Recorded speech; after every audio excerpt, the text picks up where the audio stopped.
what can I do? I'm only one person. But then, you know, my job is to make the guys believe again. You know, believe in how good they are, believe in their talent, and remember, you know, you're going to make outs. You know, I've seen a lot of heads coming down to hit first base, gloves coming off. You're going to make outs. This game is full of them. I haven't seen a game that hasn't ended yet. It's just taking advantage of that opportunity. That one hit, if it's a game-winning hit, it's the best hit of that day. In the air, down the right field line, way back there, it is gone!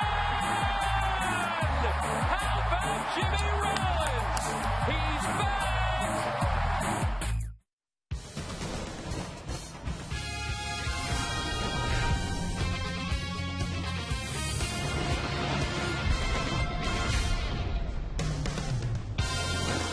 If there was a water cooler out at Ashburn Alley, the conversation would be about Jimmy Rollins and his walk-off home run last night. And the Phillies now get set to try to go for the series sweep on a hot afternoon here at Citizens Bank Park. The Cleveland Indians in the final game of this three-game set. Hi, everybody. I'm Tom McCarthy, along with Chris Wheeler. Gary Matthews will be here in just a little while. Well, the buzz is still pretty thick about last night's victory for the Phillies. A two-run home run for Jimmy Rollins. He had been 0 for 8 since coming off the disabled list, but as Jimmy just told us, it doesn't matter what you do in your previous at-bats, you might get one last chance. And special talents do special things, Tom. It should be no surprise around Philadelphia that Jimmy Rollins does big things at the end of ball games. He's been doing it since way back at Veterans Stadium, June 19th in the year of 2003. Got a base hit there against the Atlanta Braves to win a game for the Phillies. And Jimmy, of course, with his tremendous talents, can do it all different ways. The Cubs, this ball got away on a strikeout with Pat Burrell, and the Cubs got confused here, threw the ball to third base. Jimmy Rollins busted home and scored and just stole a game for the Phillies there. And then this game right here against Cincinnati, he hits this ball up into the alley in right center field. And that won a game for the Phillies. Now, remember that spot where that ball just went? Because how about last year against Jonathan Broxton? I mean, this is almost a carbon copy of the same spot where that extra base hit went. Of course, this one was maybe just a little bit more important. It really got the Phillies on the way to the World Series. Now, the one thing we always talk about is don't throw a pitch middle in where a home run can beat you late in the ball game. I'm sure Kerry Wood knows that. He didn't mean to throw a pitch middle in right there, but he did, and Jimmy Rollins was looking for it in an area like a smart player will do in a spot like that, and he just popped it right out of the ballpark. He's a great player. He's a special player, and he's back. Now, he's not going to play today because a day off after that long game last night and a hot day here today, but he's back to play now, and the Phillies really love having him back. Yeah, they're still trying to manage him through that calf strain, which put him on the disabled list 2 different times. They want to make sure he's here for the rest of the 2010 regular season. Well, this afternoon it'll be Joe Blanton on the hill for the Phillies. Fausto Carmona, meanwhile, will be making the start for the Indians. He is the Indians' best starting pitcher. It's been about home runs in a lot of different ways during this series. A hot afternoon. Maybe the ball is still flying. We'll find out when we return.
Mark, we finish up this 3-game series against the Cleveland Indians. Only one more series to go against American League squads. Let's take a look at the Indians starting lineup once again, brought to you by Xfinity, only from Comcast. Trevor Crowe leads it off in center field. Shin-Soo Choo, the right fielder, bats second. Carlos Santana hits third, followed by the first baseman, Russell Branyan. Andy Marte starts at third base, he'll bat fifth. Shelley Duncan's in left field hitting sixth. And the bottom third of Luis Valbuena, Jason Donald, and Fausto Carmona. And they will face Phillies right-hander Joe Blanton, making his 10th start of the year and coming off a victory in his last outing, Wheels. And the Phillies scored a lot of runs for him in that outing. Yeah, and he pitched better in that game, Tom. He had more of a downward plane with his pitches. He threw more strikes. He didn't get hurt up until later on in that game. And that's what they're hoping he'll be able to do here this afternoon, is pitch effectively, because that bullpen was used a lot last night. Big, quick turnaround here today, although the Phillies do have the momentum in this game. See, he has to keep his pitches down. He has pitched against Cleveland 8 starts before when he was over in the American League with Oakland. Well, Joe Blanton, his last 4 starts against the Indians, has gone 7 innings in 2 of those starts. He went 6 innings in one of those other starts. And he'll face Trevor Crowe to lead things off here in the top of the first. Crowe's been a good player in this series, 4 for 9. But he's also made some very good plays defensively out in center field. Yeah, he jumps out at you watching the Indians, and also the catcher Santana, with his, especially with his defensive skills. They have 2 very good young players here. You got to keep cool on a day like this. Towels everywhere, some hats, and an awful lot of water, and maybe some ice cream too. 0-2 the count to Crowe. This guy's a switch hitter, and looks like he a little bit has 2 different swings. He much better swing left-handed than right-handed. His right-handed swing looks like it's more of a sweep, and he just doesn't, I don't know, he just doesn't look as comfortable. But left-handed, good-looking swing. Overall, home run and 17 runs batted in. And he has taken over in center field for Grady Sizemore, who is out for the year. And he's former #1 pick, so they expected him to have an impact on this team at some point. Right. Yeah, when you're a #1 pick, they certainly think you have some ability to make the major leagues. Rockets that one foul, and the count remains 1 ball and 2 strikes. Goes without saying, you really have to try and limit your pitches today, and to try and make a starter work as hard as possible. It is just brutal, as everybody in the Delaware Valley knows. And pitching is very, very difficult on a day like this.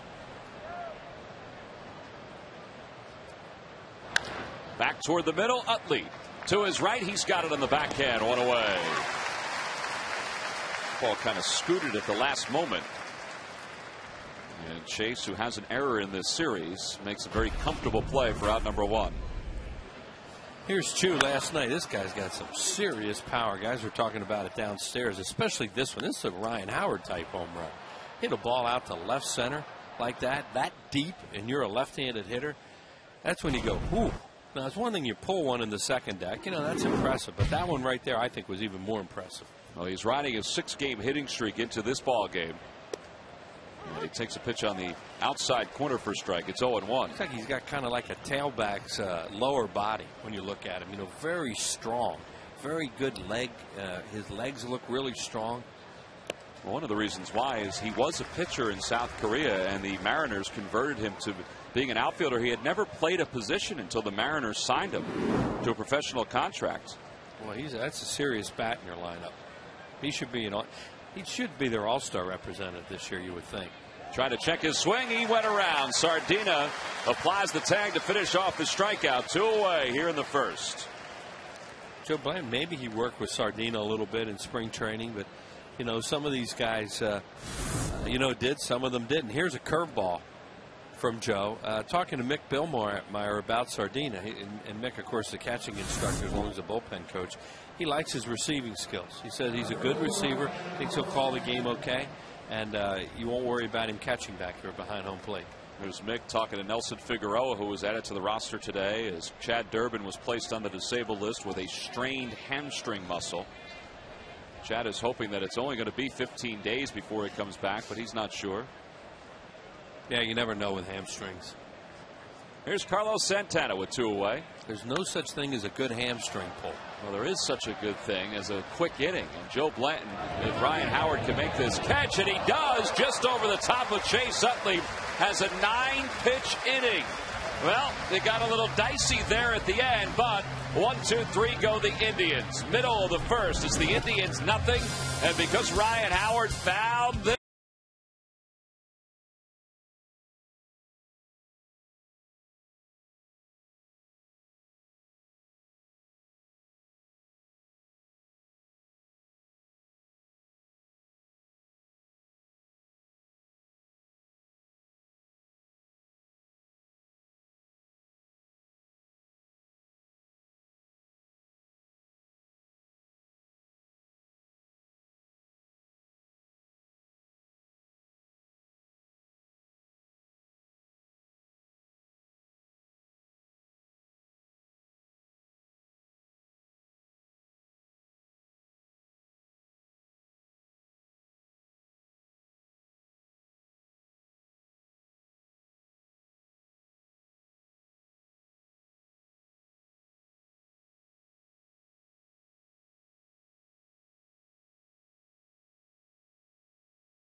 In their half of the first. Let's take a look at Charlie Manuel's lineup. Shane Victorino's back in the leadoff spot playing center field. Placido Polanco hits second. Chase Utley, the second baseman, bats third, followed by Ryan Howard, the first baseman. Jason Worth is in right field batting fifth. Raul Ibanez hits sixth. And in the bottom third of Wilson Valdez, Dane Sardina, and Joe Blanton to face right-hander Fausto Carmona. He's a big guy who has got some pretty good off-speed stuff, and this will be his 15th start of the year. Sinker ball pitcher to a dead, sink is what he likes to do. A heavy ball. Here's a scouting report on it from Southwest Airlines. You have to be patient with him like sinker ballers because you want him to bring the ball up, and from the reports on him, he can hold runners for a big guy. First batter he faces is Shane Victorino, and he delivers a strike. It's 0-1. The Indians are struggling. They're not a good team, but when you put a Fausto Carmona on the mound, all of a sudden, they're a lot better team. Fausto Carmona and last night's starter Jake Westbrook, they've come up in trade conversations around Major League Baseball. And there's the first ground ball of the day as Victorino's retired, out number 1. Fausto Carmona will always go down in history as a guy who was on the mound the same time that Galarraga almost pitched that perfect game, and he pitched a complete game in that game against the Detroit Tigers that night at Detroit, and for Maniac's team. Galarraga did not pitch a perfect game, but in most people's mind, including Jim Joyce, he always will have pitched one. Placido Polanco, the batter, and he takes a fastball for a strike. Carmona, several years ago, won 19 games for the Indians. In fact, he finished 4th in the American League in Cy Young voting. CC Sabathia won it that year. And it's 1-1. There you can see that really heavy sinker that he throws. And you're going to hit the top of the ball unless you get ahead in the count with him and make him bring the ball up. You'll play pepper with the infielders the way Victorino just did.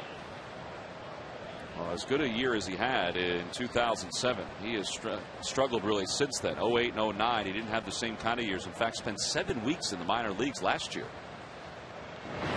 Right. He can be one of those guys that you can have a good day against him, or he can go out there and on a day like this when it can be a little tough to concentrate, he can get you. 2-1 the count to Polanco.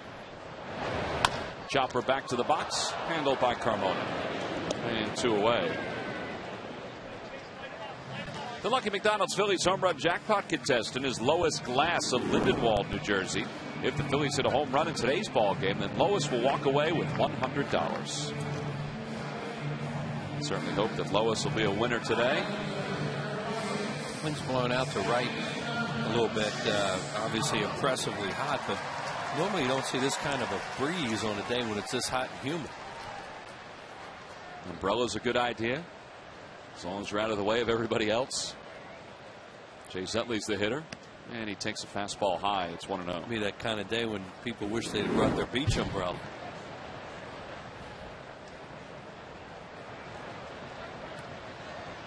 Chase is having a good homestand, as you just saw. Has his average up to 265.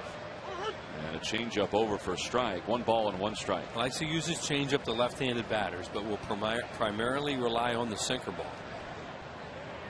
That's a rally cap, Wheels, that I think is reversible because the logos are the right way. Must have been a giveaway out at a Progressive field. Denny Lehman probably came up with that idea. Think so? Vice President of Marketing and many other things for the Cleveland Indians. That's not his title. It's much more aloof than that. Much better. I have to look it up to be official for our old friend Dennis. 1 ball, 2 strikes the count to Chase. And it's outside. 2 balls and 2 strikes. Chase 1 for 5 in this series. Executive Vice President, comma. Well, that does sound more important. Business. Yeah, that's important. Everybody's business or just business as a whole? Dennis will he'll stay in his own lane. He's always good at that. It's not a bad way to go through life. Stay in your own lane.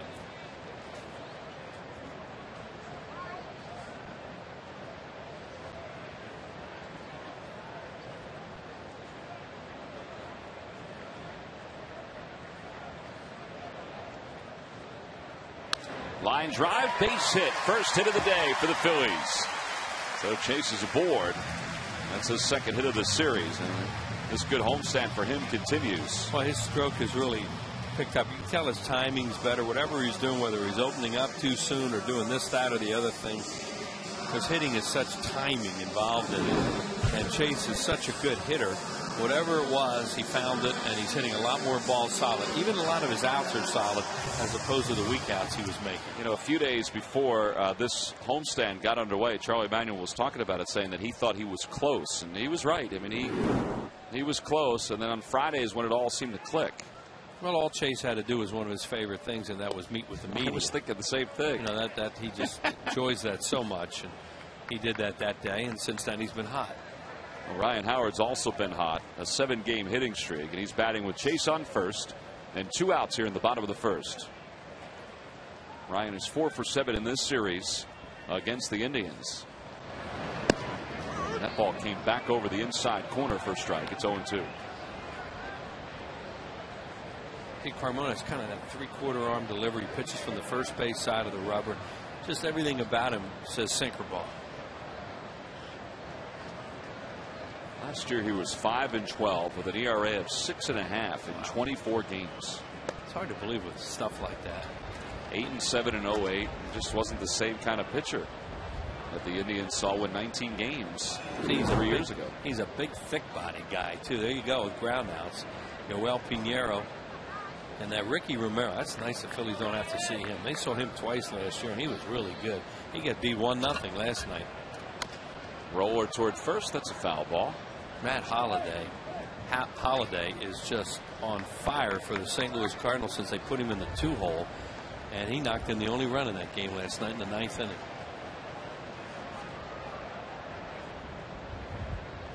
The gentleman forgot a hat, but he brought a towel. I guess it'll do the job, at least for the time being. Do a lot of that, what he's doing right there.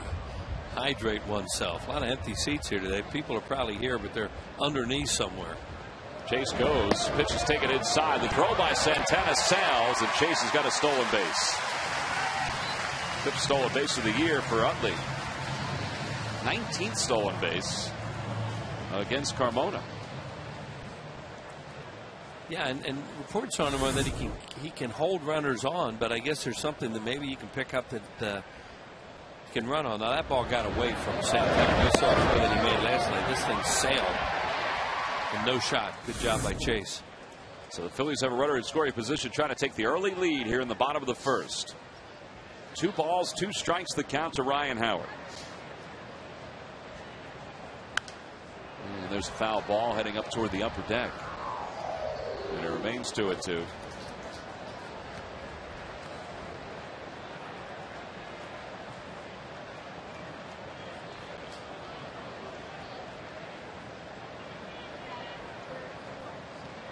Carmona's won his last 2 starts. One was against the Pirates. The other one was the start before that against the Nationals. Went 6 innings against Pittsburgh on the 18th. I wonder if he's saying that if he's pitching around Howard now. That was off speed, maybe a changeup. 2-2. You have right-handed batter Jason Worth on deck, who got great swings last night.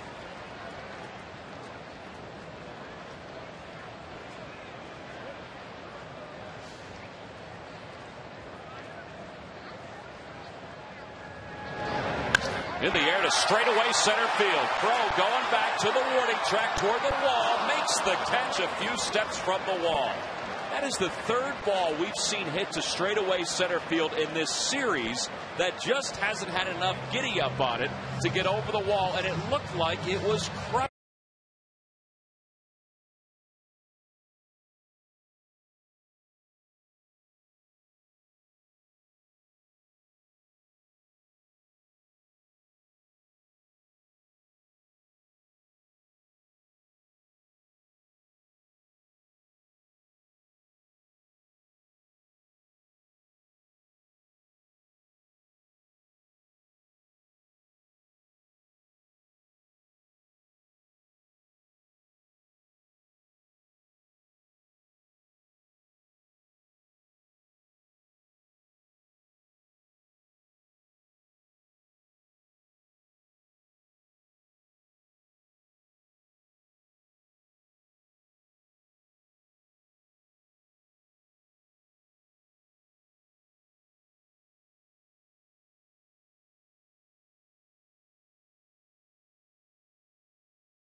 Scoreless ball game as we go to the top of the 2nd. Joe Blanton worked a 1-2-3 top half of the 1st, and he'll face Russell Branyan to begin this 2nd. And a swing and a miss. And a reminder, every time the Phillies retire the opposing team in order, Comcast will make a contribution to Phillies charities. Phillies baseball is brought to you by the Xfinity Triple Play, your complete lineup for digital TV, high-speed internet, and home phone. 3 infielders on the right side for Branyan, who was 3 for 8 in this series. Chase Utley is not as deep as Valbuena was when Ryan Howard was up, but he's still out in shallow right. And a pop-up foul and out of play. Branyan's having a pretty good year with 10 homers and 24 RBIs. They've got a guy that they will eventually put at first base. He was there earlier this season, Matt Laporta. He was the big prospect they got in the CC Sabathia deal. I would have to imagine they're close to bringing him up and just letting him play over at first base eventually. Well, they feel he's their future over there. And remember when that deal was made, how much they did not want it. And Milwaukee did not want to give up that report. Pop up, shallow left center field. Wilson Valdez calls everybody off, and he makes the catch.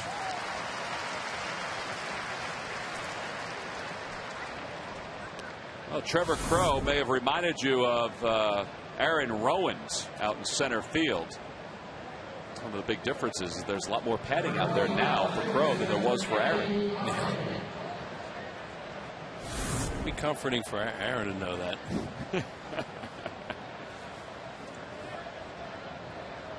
padding was put in right after Aaron Rowans ran into the wall, catching that ball off the bat of Xavier Nady that a lot of folks thought was going to clear the bases and could possibly go out of the ball. Remember, a lot of walls were not padded around Major League Baseball, including Veterans Stadium.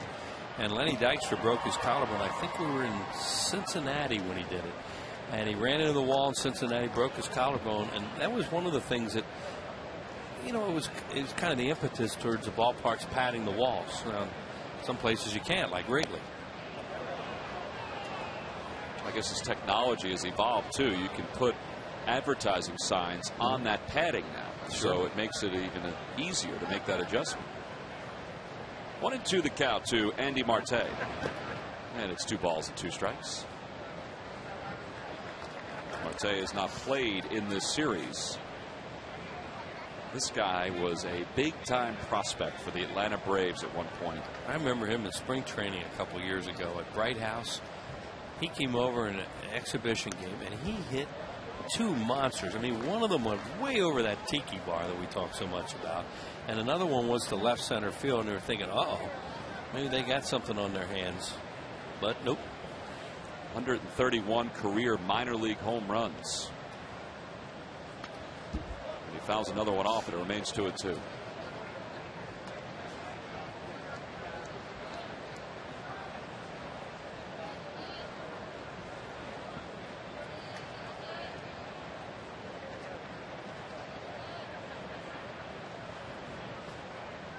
Swing and a miss. He got it. Out number 2, strikeout number 2 for Joe Blanton. He's using his changeup effectively today, and there he threw one to a right-handed batter. Well, before the ball game, our ceremonial first pitch was thrown by Moses Malone. And how about Moses back in '83 when the Sixers won their last championship?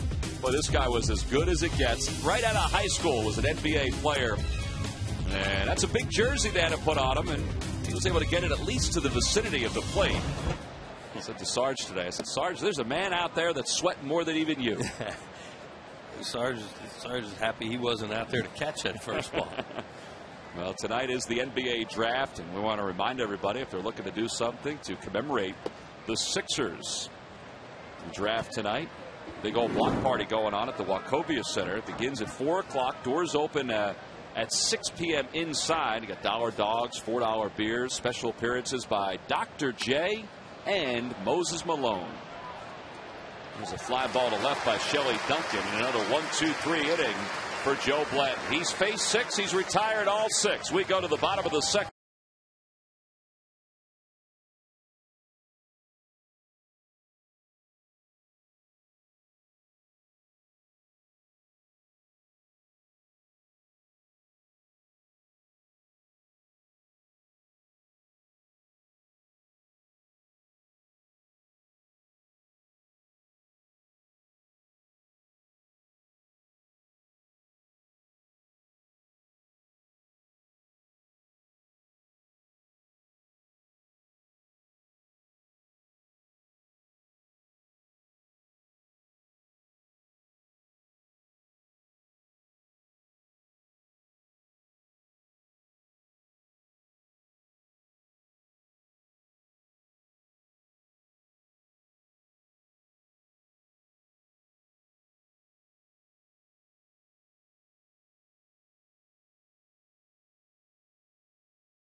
Taking some family vacations? Well, if you're doing that, take the Phillies with you. Subscribe to MLB.tv today to see every Phillies game live or on demand on your computer. Visit Phillies.com to order and get more details. MLB.tv. Baseball everywhere. And around baseball, we have one more weekend of interleague games, and that's it. The Phillies will be here against the Toronto Blue Jays. The Indians, meanwhile, will be out in Cincinnati to take on the Reds. We go to the bottom of the second. Jason Worth leads it off. And he takes a fastball for a strike. It's 0-1. Phillies should be here today with the bags packed, ready to take a Delta charter to Toronto tonight. Passports in hand. Passports in hand, ready to go through customs. However, that's not going to happen. Yeah, because of the G20 and G8 summit, that is taking place north of the border over the last couple of weeks because of security issues. They decided to move the entire series here to Philadelphia, and the Blue Jays will be in that spot on the scoreboard. They will be the home team for this 3-game set, which means they'll be the DH, and we're not sure what uniforms the Phillies are going to wear this weekend, but there'll be some form of road uniform. Surprise. 1-2 the count to Jason. And he hits a foul, so it remains 1 ball and 2 strikes. Our old buddy, director of team travel and equipment, Frank Koppenbarger, is wrestling with that decision along with other people in the organization, and we'll see what they've come up with. It'll be well thought out if Frank's involved. Line drive through the hole, a base hit for Jason. Second hit of the afternoon for the Phillies. And it's the 4th hit of the series for Jason. Well, speaking of that Blue Jays series, there are still good seats available for the 3-game set. Again, they had to start from scratch in selling the tickets for that series. Log on to Phillies.com and you can find a location that you may not normally get tickets for, and maybe there'll be some availability for you, whether it be the Hall of Fame Club, which is just in front of us. It's a great seat, or even Harry the K's upstairs. That's a pretty cool spot as well. Log on to Phillies.com right now to take advantage of that 3-game series. Blue Jays come into this weekend set 7 wins in their last 19 games. They're hitting just .219, but they're still hitting some home runs. Well, you would think coming here they're going to hit some home runs because this is going to be hot all weekend. Ibanez 2 for 8 in his career against Carmona, and he fouls it straight back. 0-2.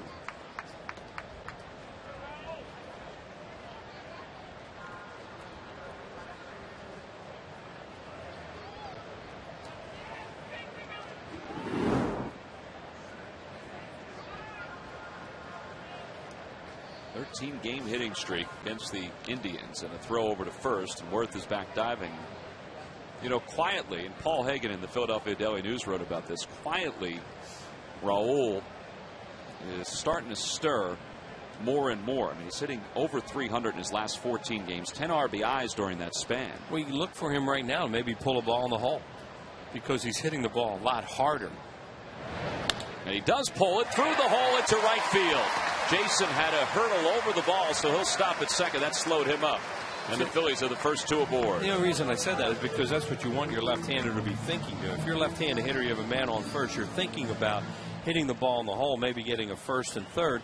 He wasn't driving the ball at all for a while, and he really wasn't able to do this. But now he has his balance. See, Jason, as Tom said, he had to wait, so he had no shot to get to third, and he can flat out first to third, too, can Jason Worth. But now that he has his balance, now that he has more bat speed, he's able to yank that ball in the hole like that and make something happen. So it's not surprising to see it happen. Some signs being thrown out all around the infield and outside the batter's box and up the third base coaching lines, because there are runners on first and second with nobody out here in the bottom of the second. Road Grays officially tomorrow night. Road Grays. Yes. So that will be the uni tomorrow night. Valdez, a 5-game hitting streak, and he takes a fastball for a strike. And they're not going to bunt here. I was going to say the corners are in, but I would think that Charlie will roll the dice at this point in the ball game. I mean, he'd much rather, in my opinion, even though this guy hits into a lot of double plays, Valdez, he'd much rather do that than go to his 8-9 hitters with runners at second and third, 1 out. Opposite way, that's going to sneak into right field, a base hit. Worth is going to stop at third. Chu's got a very good arm. And the bases will be loaded for Dane Sardina. Yeah, you take a chance on Valdez sitting into a double play. But, he also can do that, as he's shown, that he can find holes, too. And the guy's been a very valuable player for the Phillies. Able to give Jimmy the day off today after, getting back playing a couple games. Charlie made a point before the game to say that I've got me a pretty good pinch hitter. Yes, he does. Dugout and Jimmy Rollins, that he would not be afraid to use him today. Well, here's Dane Sardina, whose last major league at bat came a season ago with the Detroit Tigers. Those are his career major league numbers. A 125 average with 6 RBIs. He was having a pretty good year at Lehigh Valley, hitting .254 with 4 homers and 20 RBIs. The corners are in.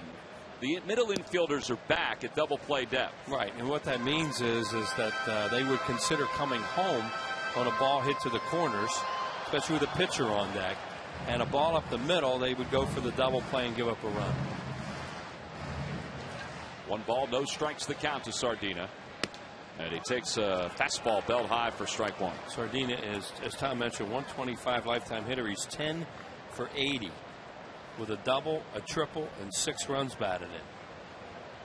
56 minor league home runs for Sardina, a lifetime .220 hitter in the minors. Got the bases loaded here. They had to have him out there today because you couldn't expect Schneider to catch again today. Swinging a foul tip, and it's 1-2. And Carmona knows this is the hitter in the inning right now. Because if he gets him out, then you have the pitcher, and you may be able to get out of this with nothing. See what Sardina has done against Carmona. Dane was up in the first half of the year last year with the Detroit Tigers.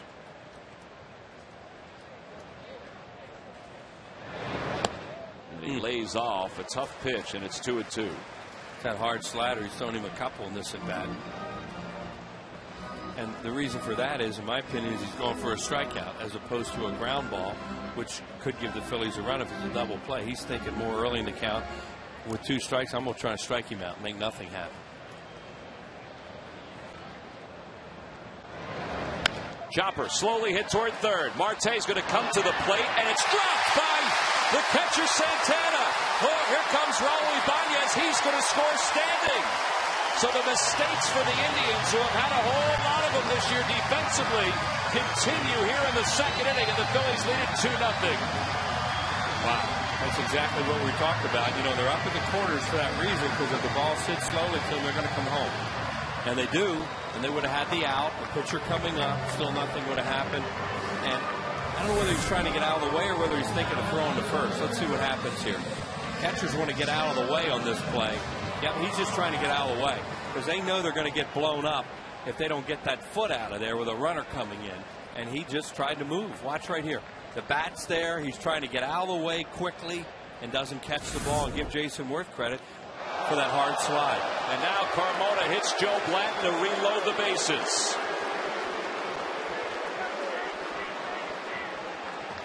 The Indians have the second worst fielding percentage in the American League. It's been a big problem for them this year. One of the reasons why they've won just 26 games. And Santana, who has Gold Glove potential behind the plate, he just boxed to throw.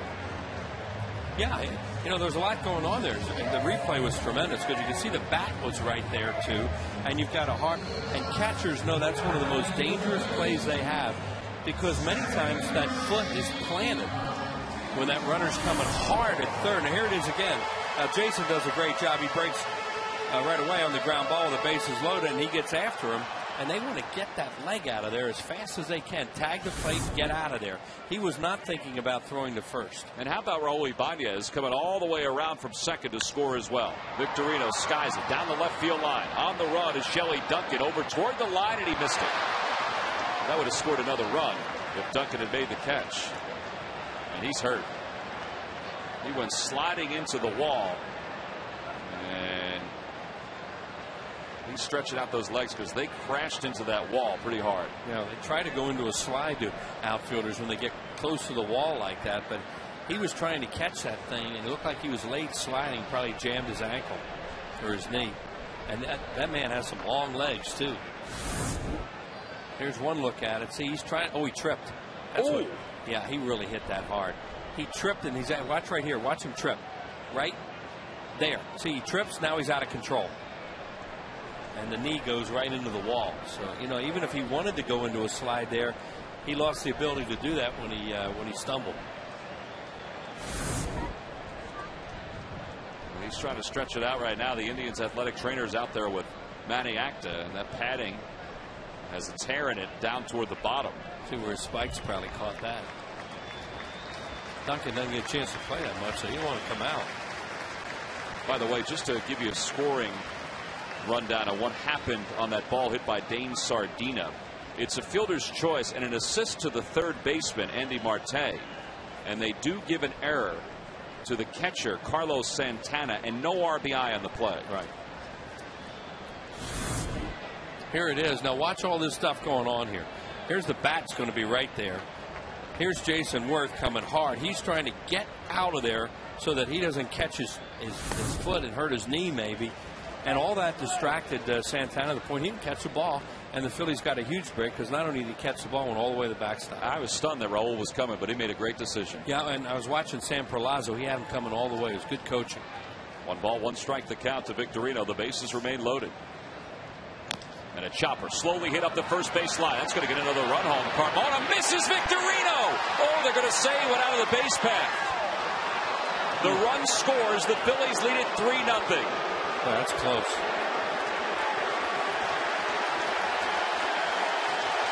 Charlie's going to come out and argue because Davey Lopes argued. An RBI for Victorino with Valdez crossing the plate. Boy, it's a goofy game, huh? Goofy inning. Weird stuff going on here. Craig Gibson, as Tom said, is going to rule that Victorino went out of the baseline to avoid the tag. It's an unassisted putout for Carmona. Now, this is a judgment call by the first base umpire, Greg Gibson. Here he goes after him. Oh, he's on the grass. He is out of the baseline. I don't know. So, you know, those things sometimes are so arbitrary. Maybe Charlie's pointing and saying a home plate umpire has a much better look at that than you do, and the play was before the bag, so it's his call. That's a great shot of the reflection in Greg Gibson's sunglasses, and an even better shot with Gibson ejecting Charlie for the 4th time this year. They are bill to bill right now as Charlie's going to get his point across. Well, he's mad this time. He wasn't that mad the other night when he got thrown out, but he is really hot. Take it easy, Chuck. It's a hot day out there. But he's burning. Whatever he got from Gibson, he didn't like it. Ooh, this is a good one. He just said, don't you ever talk to me like that ever. So he got his money's worth. Jerry Davis, the crew chief, coming up to try to cool down Big Chuck. I think Charlie really wanted the home plate umpire to get involved, Tommy. Probably did. He pointed to him a couple times. Because, you know, the home plate umpire, Holbrook, who threw him out the other night, has a better look at that than the first base umpire where his angle was, at least in Charlie's opinion. And well, it's cooler inside where he's headed.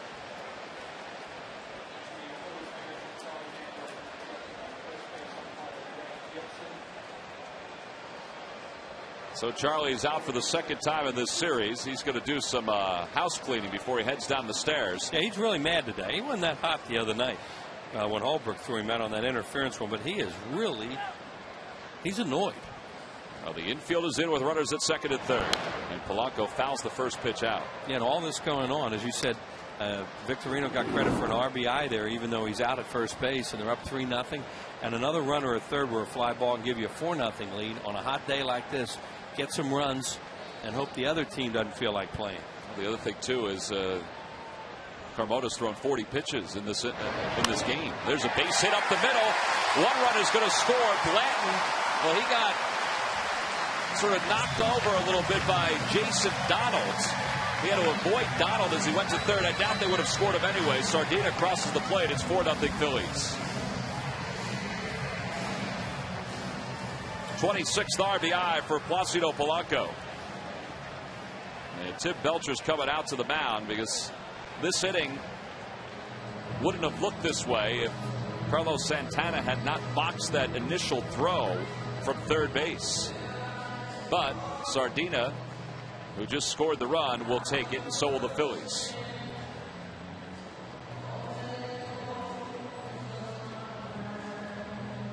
Tim Belcher, his first year as the pitching coach for Cleveland. Carl Willis was the longtime pitching coach for the Indians. There's Shane still talking about that play. There's no doubt that he went onto the grass to avoid the tag, but yeah, like I said, I'll be honest with you, I get confused a lot of times. I'm not sure where they call a guy out for running out of the baseline. There's a technical definition of the baseline, but all these years you watch this sport, it's arbitrary with the umpires.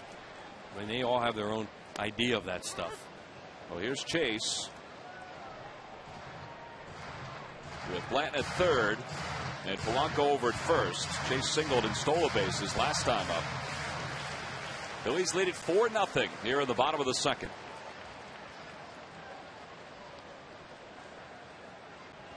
In the air to straightaway center field. That should be deep enough to score. Blanton. Crow makes the catch. He's going to let Blanton score. Blanton wasn't going to go. He tags late, and now he'll cross the plate. The Phillies lead it 5-0. Forgot the outs. He wasn't going to throw him out anyway from that distance. Blanton could have walked home anyway. I don't know. As I said, this is a bizarre inning. Well, he was anchored on third. Wheels, you agree he wasn't going to go? Didn't look like it. But he's so deep. There he is tagging up. You know, and now he starts. Well, there he goes. I don't know. Did he look out there and think it was a third out too? I mean, all he's supposed to do there, he looks, but he listens for Sam Perlazzo. He tells him to go or not to go. Anyway, the Indians are showing you right now in this inning why they're having a tough season. 5-0 Phillies. Runner at first. Ryan Howard, the hitter. He flied out to the warning track his first time up in center. 0-for-1.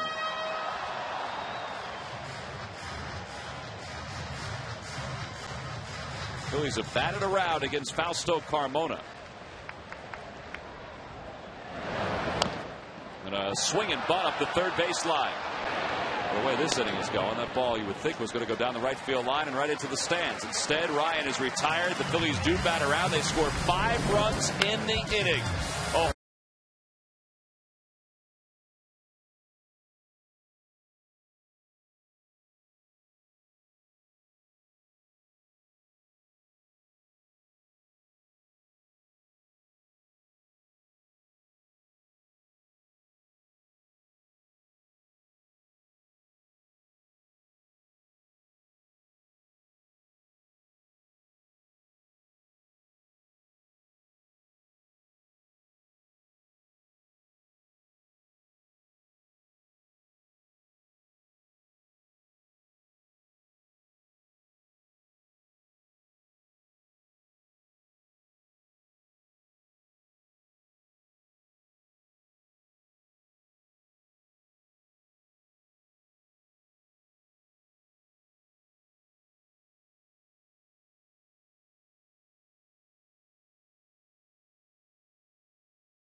A question, log on to Phillies.com, go to the fans section for all the information, and please submit your answer on the subject line. Wheels, the question is, can you name the pitcher that had 104 saves for the Indians and 112 saves for the Phillies? That's a good question. Yeah. The answer will be revealed in the 7th inning.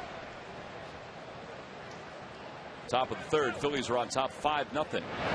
And Luis Valbuena leads it off and takes a strike from Joe Blanton.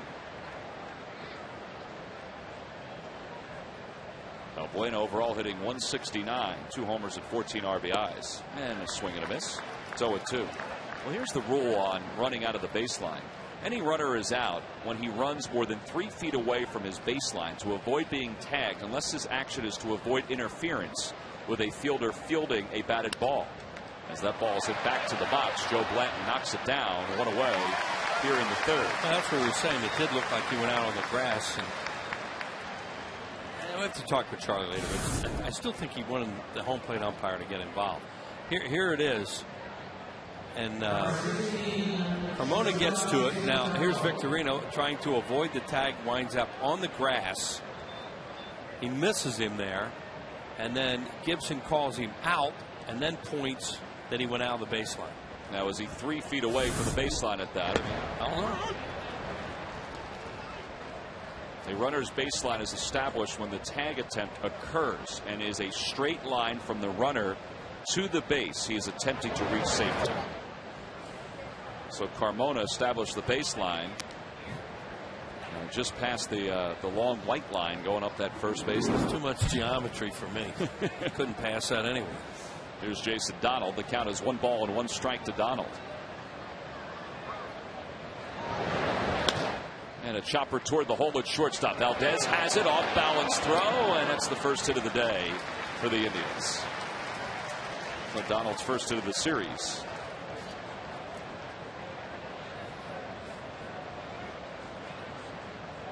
So a base runner now for Fausto Carmona.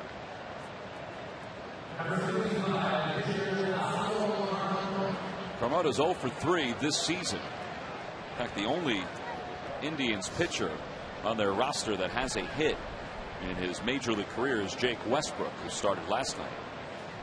Everybody else is still searching for their first big league hit.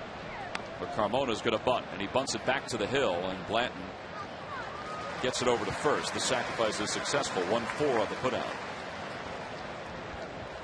Yeah, you know, they're just trying to get a run here. Carmona's not going to hit.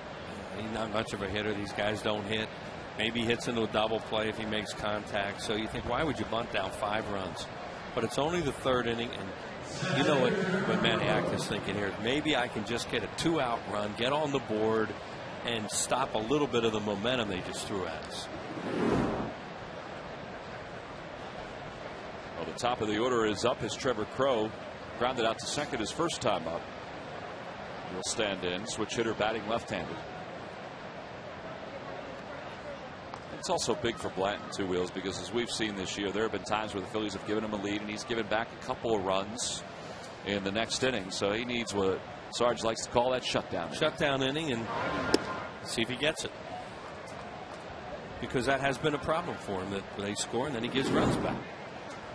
His last outing, the Phillies jumped out to an 8-0 lead for him.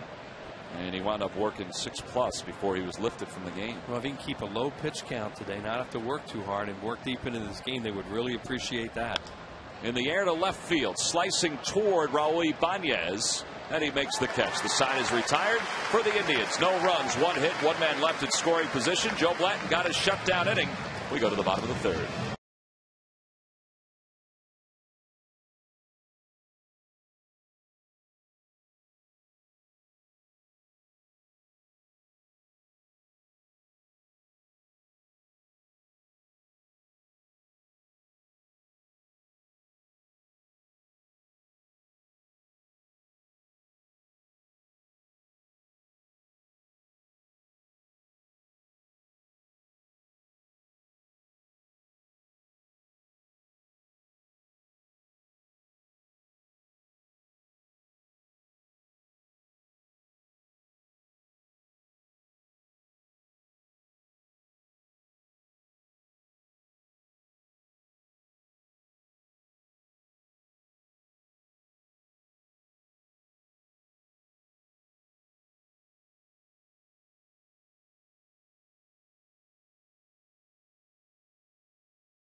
Suzuki and the amazing Kazashi Sports Sedan. By Thomas Jefferson University Hospitals.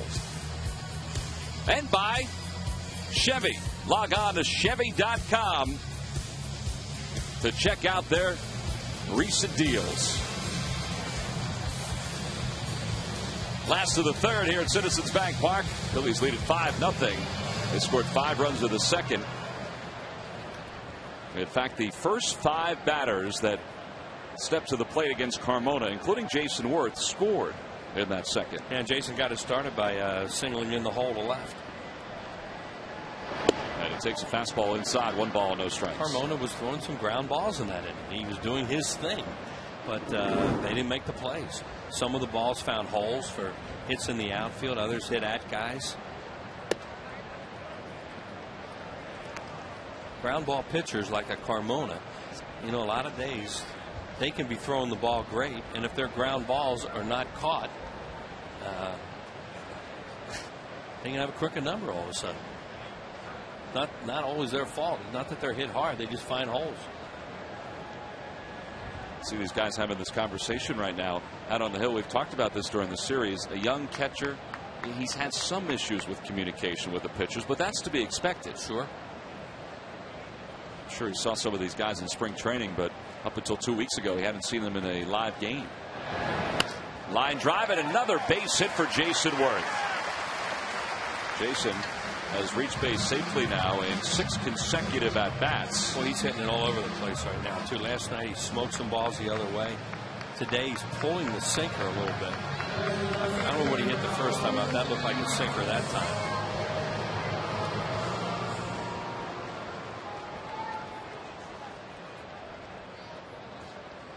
Here's Raul Ibanez. He singled through the hole on the right side his first time up. He's playing the game right with a hole open on the right side. Try to pull it.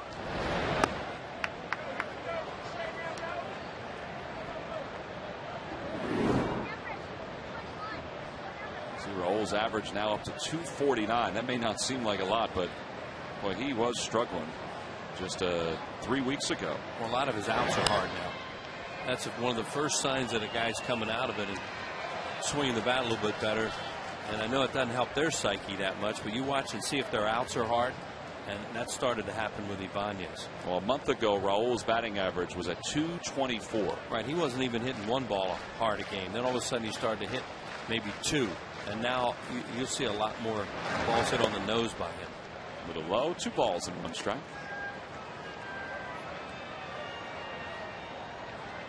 There's the Fanatic. Oh man. Fanatic's going to need to be hydrated today. He may not need that jersey in a day like this. He could use a trip to the groomer today. He's used to it, though. The Galapagos Islands, it's hot there. I guess. On the Toyota Major League scoreboard, one other day game going on right now. The Padres and the Rays are tied at 3. That game's at the bottom of the 5th. Rays have been in a tailspin. Padres have not. They're trying to sweep an interleague series for the first time in 6 years today. And they're on the road. Swing and a miss, and it's 2 balls and 2 strikes. So Joe Maddon was quoted the last couple of days talking about his team, you know, saying that this adversity which they have faced is all part of what, you know, makes them a potential championship team. Well, Joe's a psychologist. Back toward the middle. Oh, what a play by Carmona. There's 1 at second. Donald's throw to first in time for a nifty 1-6-3 double play. If you're a sinker ball pitcher, you better be able to field your position because you're going to get action. And that was a tremendous play, as Tom just said. The ball was hit pretty hard, too, as a comebacker, but, you know, the pitchers miss this a lot of time. Now, they may have had a 6-3 double play anyway, but did you see where Donald was? He was playing him up the middle. He may have been able to catch that step in the bag, throw it himself, but still, and that's a real good slide. Jason Worth really goes after Jason Donald. That's a pretty baseball play right there, huh? Everybody did their job. The guys around the lower level who have the still cameras, they probably get a pretty good shot on that. Great shot. You know, of a runner doing what he's supposed to do, and that's blow up the infielder if he can, and the infielder avoiding him and making an acrobatic play. That just looked good. 0-1 the count to Wilson Valdez, who singled and scored his first time up. Outside with a slider, 1 ball and 1 strike. Yeah, Charlie let him hit away in the first inning or the second inning. You know, even though he hits in the double plays, you're at the bottom of the order coming up, and you know they're not really a bunt situation. And he hit the ball in the hole to right, and they turned out to have a big inning.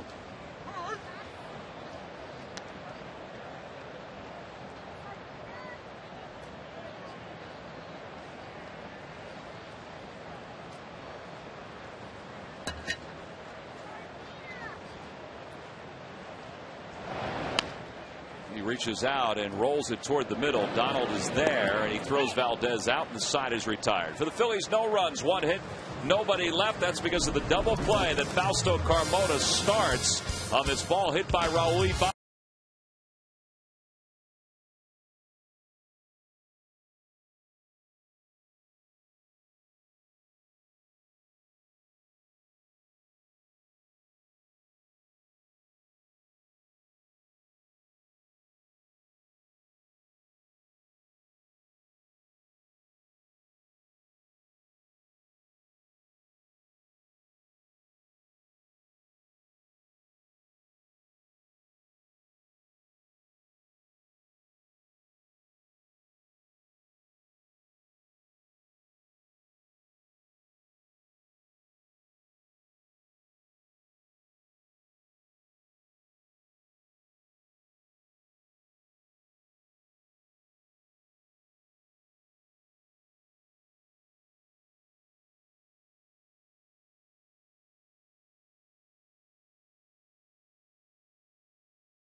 From Phillies and StadiumAssociates.com.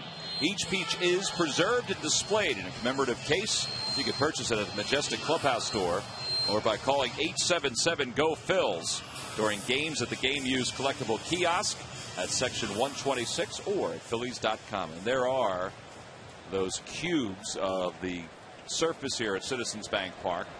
This is a brand new playing surface for 2010.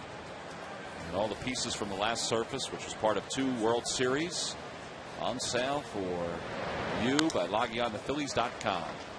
First pitch to Shin-Soo Choo is skied to left field. Raul Ibanez makes the play, so 1 pitch, 1 set aside here in the 4th. It's a good look at that sod and a look at the fanatic who's really working it out in left field right now.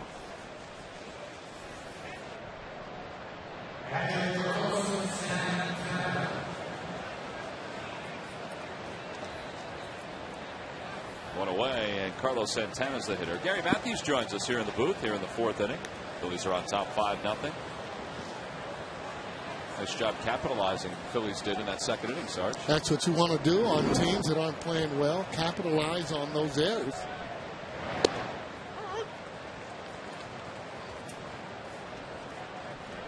And now Joe Blanton, just like his last game when he got 8 runs early. Just trying to throw strikes, leading at 5-0. On the hands, a little pop up over towards second. Chase Utley's there, and 2 outs. So 2 away here in the 4th.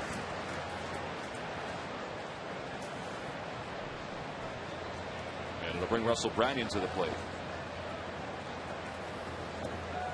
Hey, tonight at 5 on Daily News Live, get ready for the NBA draft. Sixers GM Ed Stefanski and 2 Sixers legends, Moses Malone and Dr. J. Wow. Tonight at 5 on Daily News Live, right here on Comcast Sportsnet. Yeah, they could get it done on a nightly basis. Did you see Moses throw out the first pitch today? I didn't see him actually throw it, but I did see him out there. Pretty big uniform he had. There's a bunt toward third, and Polanco has no chance to throw Branyan out after he bobbled it. And they're going to score that a base hit, so a bunt single for Branyan. Yeah, I don't agree with that bunt there, even though he ended up getting the hit. Here's a guy that can hit the ball out of the ballpark. It's already 2 outs as he lays it down. Polanco not able to find the handle, but on a day like today, you want the big guy swinging the bat maybe to get an extra run. Or get a run at all. Yeah, I mean, just to get a run. Exactly. Now, what would you do as his hitting coach? When would you tell him that? I would ask him, when did you think about laying that ball down? And he would say, well, I thought about it my last at bat, and I would just promptly say, don't do that again, especially when we're losing 5-0. If you ask a guy to bunt his first and second, he'd be pretty angry about laying that ball down. That's a good point. 1 ball and 1 strike the count to Andy Marte, who struck out his first time up. Would you bring that up to him?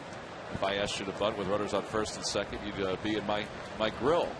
Oh, there's no question.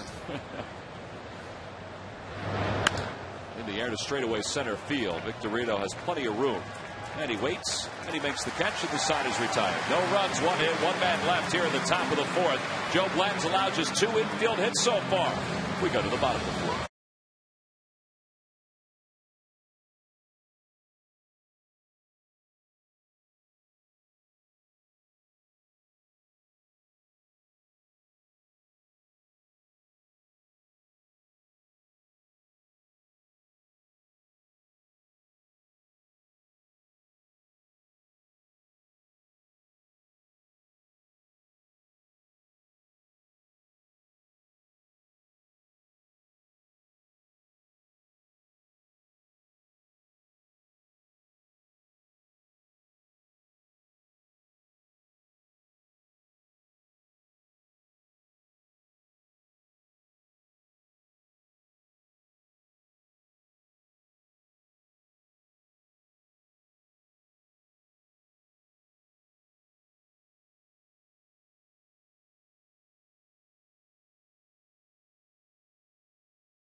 Your local Dodge dealers. By W.B. Mason. Who but W.B. Mason for amazingly low office product prices. And by Coca-Cola, the official soft drink of the Phillies.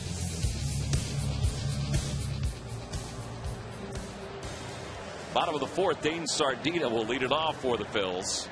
He reached on a fielder's choice his first time up, and it scored the first run for the Phillies. I like those couple of pitches that he took. Bases loaded, a little slider he ended up taking. Ooh, that's on the black. Fastball, 91 on the outside part of the plate. Hot day like today, you like that pitcher to be throwing. Swing and a miss, and it's 0-2. Fausto Carmona is signed by the Indians through next year, and then he has 3 years of options at $7 million, $9 million, and $12 million. Whose option? Team's option. There's a pop-up behind second. Second baseman Valbuena will give way to Jason Donald, the shortstop. 1 away. He signed that deal, Sarge, after he won 19 games back in 2007. You know, teams like the Indians, and they're not alone. I mean, you know, they started it back when they had the likes of Kenny Lofton, yeah, David Justice, and guys like that. Manny Ramirez. They would sign these young players to these long-term deals and, you know, eat into their potential free agency. And sometimes it pays off, and sometimes it doesn't. And for the Indians and Carmona, it hasn't really paid off. Yeah. Well, you're taking a chance anytime you sign any player for long term. That ball's hit straight back.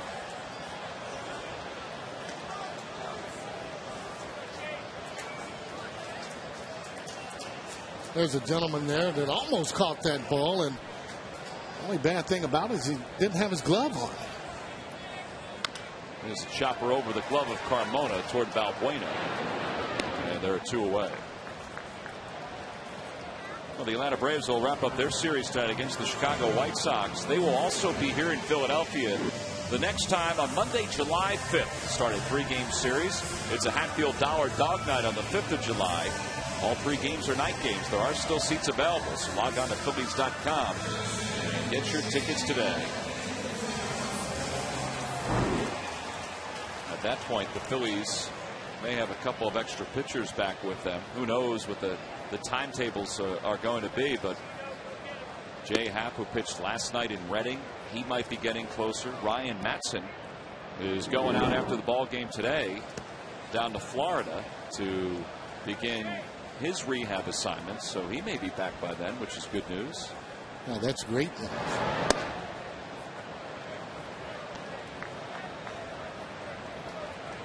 You're looking at a guy like Matson when he's ready to go, and there he is there. He can give you a couple of innings.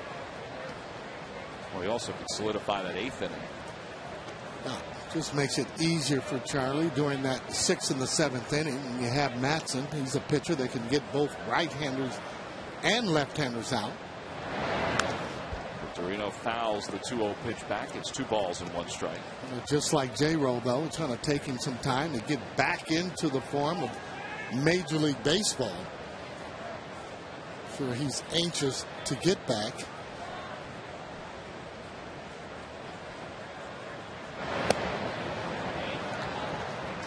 Don't think he'll be practicing kicking anything when he gets back. Well, you know, guys like to kick footballs, lockers. Yeah.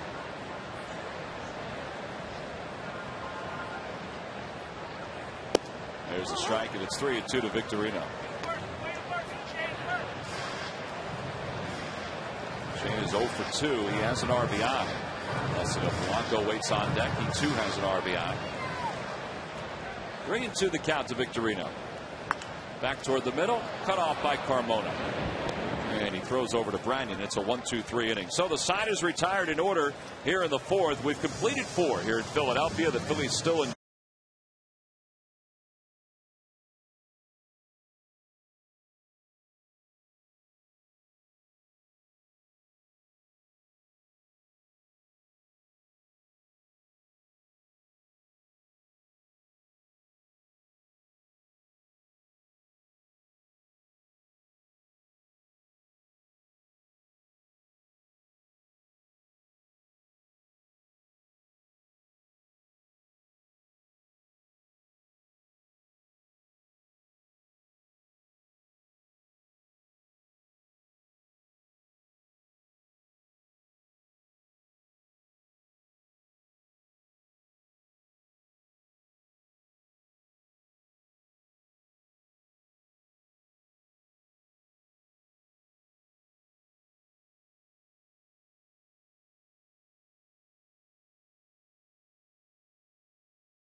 Oh, we go to the 5th inning here at Citizens Bank Park. Phillies are up 5-0. Joe Blanton's allowed 2 infield hits. That's been it so far. And he will go to work against Shelley Duncan, Luis Valbuena, and Jason Donald for the Indians. Shelley Duncan flied to left his first time up. And he takes a fastball low. 1 ball and no strikes.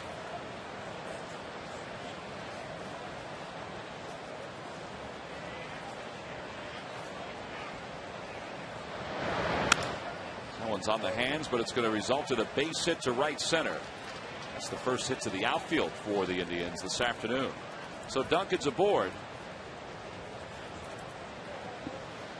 And the leadoff batter reaches for the first time for Cleveland. And it'll bring Luis Valbuena to the plate. Oh, it's a pretty good stroke there. You rather get jammed like that than hit that ball off the end of the bat for hitters, and shows that you're going through the ball and correct position you should be in. If he's a little bit out in front, then he catches it on the hit. Towards second base, this could be two. Chase to second for one. Valdez, we bobbled it on the exchange. Duncan is out. The putout goes 4-6. I don't know if they would have gotten Valbuena. It would have been close, but he just couldn't get the grip of the ball. Yeah, it looked like it was slow developing, though, on that play. Not hit in the hole, but I doubt if they would have got him on that particular play there. Chase ends up getting it. There's a high hop that I'm talking about. It gets a good toss. Just can't find the handle on it to throw it. A lot of time Valdez will make that up because his arm is so strong. Doing a good job, though, getting those ground balls. One gone for Jason Donald. He reached an infield single his first time up, and it's no balls and one strike to Donald. Sargi played in a lot of day games out in Wrigley Field. During the summer months, I'm sure the temperature hit the mid-90s like it is here today. Oh, boy. What do you do to stay cool? More like Atlanta. Oh, that's true. I forgot about Atlanta. Nothing you can do. Vida Blue was pitching on a Monday at 105, and third or fourth inning, he was down on his knees there trying to get some air. No air in sight. That's when you kind of know you have those pitchers, because they're just kind of dingling on along. Looking in the dugout, looking around, seeing if someone's warming up. And now you can walk around with one of those lids on. Keep yourself cool. Keep the sun off the top of your head. Good day for a hat. So Duncan erased on the 4-6 put out at second. It's the first out, and the count is 1-2 to Jason Donald. One of those Sunday afternoons, Ernie Bank was screaming, "Let's play two." Passed out the first inning of the first game. He didn't even get a chance to look at two. They didn't tell that part of the story. No, they did not. They know it in Chicago, however. There's a pop-up up the third base line. Polanco comes running down, and he can't get there. He was calling it the whole way. Sardina pulled back.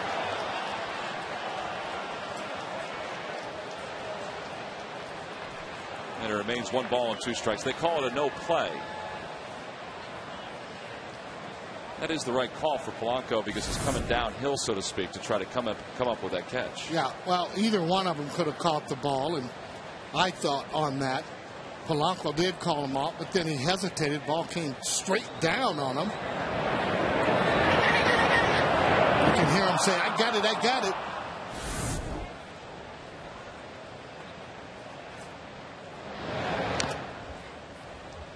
It just means that Joe Bladden's going to need to throw some more pitches to try to get Jason Donald out and get through this inning.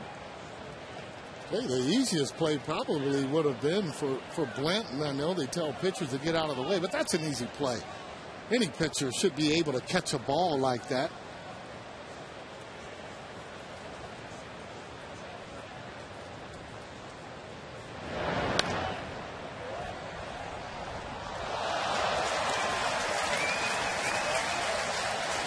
That gentleman made a very nice play.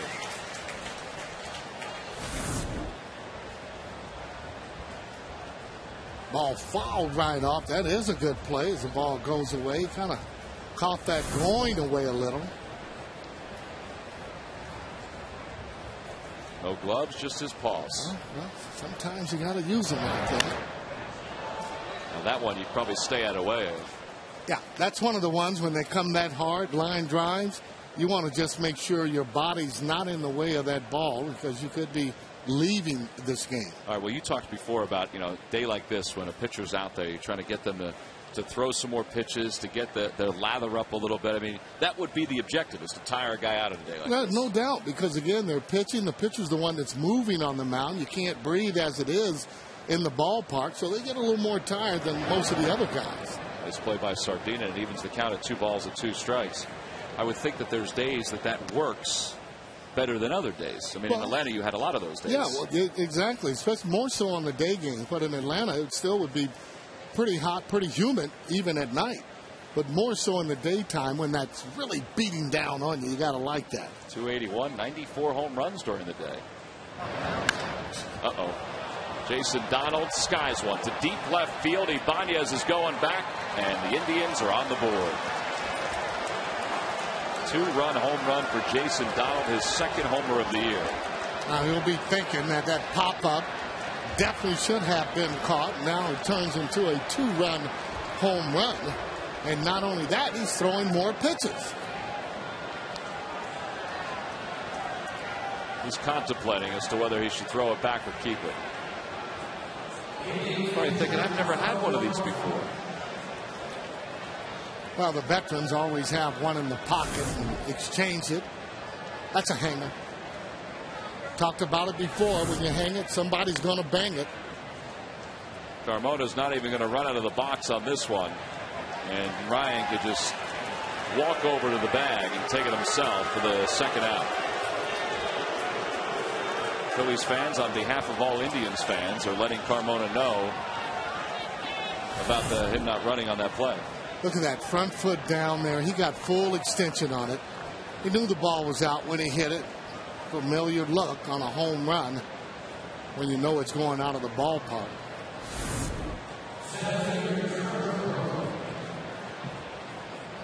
Well, 2 away. Trevor Crowe is the hitter. He's 0 for 2. He's grounded out. He's also flied to left. And there's a strike, and it's 0-1.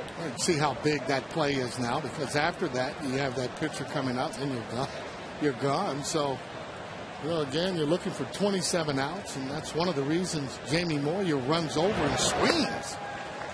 Two hands, and directs the traffic.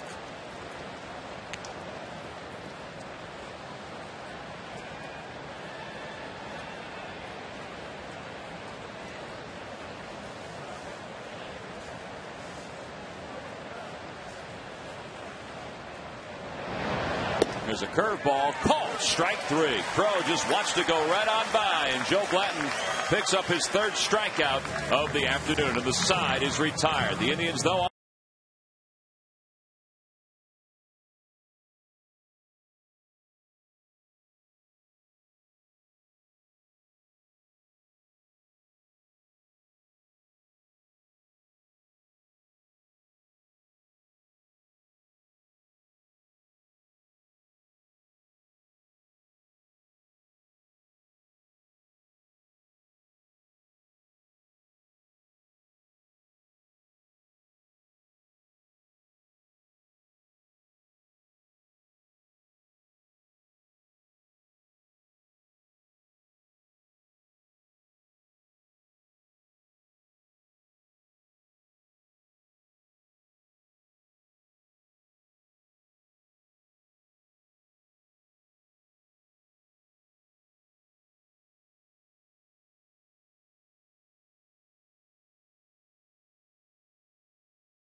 through the eyes of the fans here at the ballpark.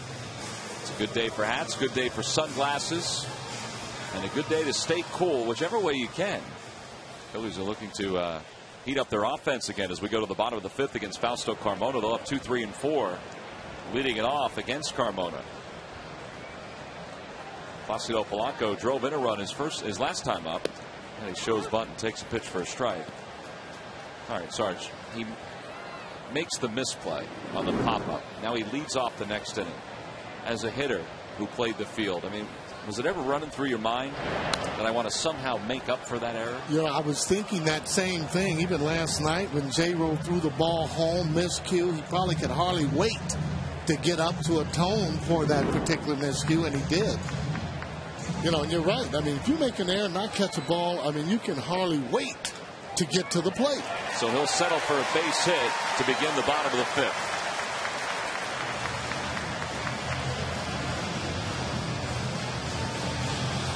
Now, one of the reasons Polanco, you see he stays up the middle, he stays to right field. Every now and then he will pull the ball, but that's why he stays so consistent. Can't hit 300 at this time without being consistent. Going into the game, 311. Picked up a couple of hits. There's Chase, who has a single and a sac fly. The RBI is 34th of the year. Phillies lead at 5-2. They scored all 5 runs in the second.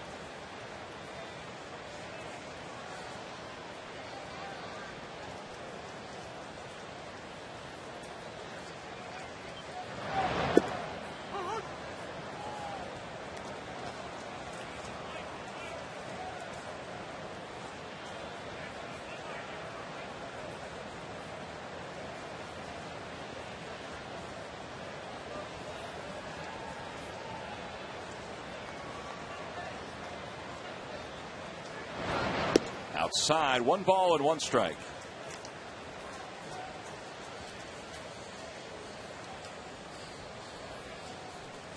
Mentioned the Indians will head off to Cincinnati for a 3-game series after this. So they will play 1 more set of games against the National League during this 9-game stretch that they're on, where they can't use their designated hitter Travis Hafner.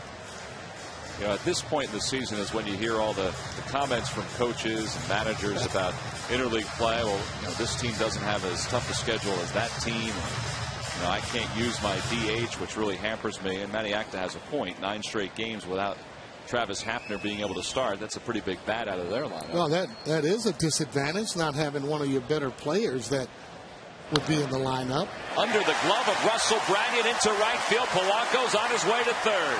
Utley has his second hit. And the Phillies have runners on first and third to start this fifth. I almost thought that's automatic. A ball hit to right field. If you don't have to let it go by, you should be able to get to third base. And again, when you do that, you're thinking about your teammate getting in that position to score that doesn't take a base hit to score you. Chase Utley's starting to heat up a little bit the way you know he can. And there's Polanco now. This ball by him, takes one look. He doesn't even pick up the coach because he knows he's going to go to third. Automatically, ball headed toward the line. Don't care how good an arm you have, not going to be able to throw a guy out running first or third going toward that line there when the ball is hit. Now the Indians play the infield back for Ryan Howard. A slow roller up the first base line. The throw is high to the plate. Polanco is safe. In essence, the Indians got exactly what they wanted with runners at first and third. And Matty Acta behind those sunglasses. He's probably sitting there wide-eyed wondering, when are we going to start playing some clean baseball? Yeah, that's almost as if they're the bad news Bears here. And watch Brandon Russell there as he kind of hesitates. Not really sure if he wanted to, then threw it up high. Almost threw it away there. He didn't come up deliberately going to that ball. That ball was hit slow. Give Polanco credit. He's going right there on contact. That's getting back one of those runs there after that home run, Tom. Placido Polanco safe at home plate, safe and secure with New York Life.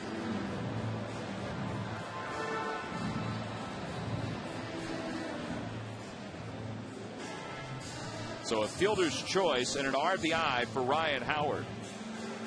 And Utley's still at second. And Ryan, of course, over at first. Bullpen action begins for the Indians here in the 5th inning. It's 6-2 Phillies. Well, how close would this game be if they were playing good defense? The Cleveland Indians, but it's all a part of it. You want to capitalize when teams aren't playing good defense. These are the kind of teams that can get you well, by the way. Well, the Phillies have won the first 2. They're looking for the sweep Here's Jason Worth, who has 5 hits and a walk in his last 6 plate appearances. And it's 1 ball and no strikes to him. Hector Ambris was up and loosening in the pen for the Indians. That's who you just saw. There he is. He loosened up last night but didn't get into the game. And Carmona chases Chase back to the bag.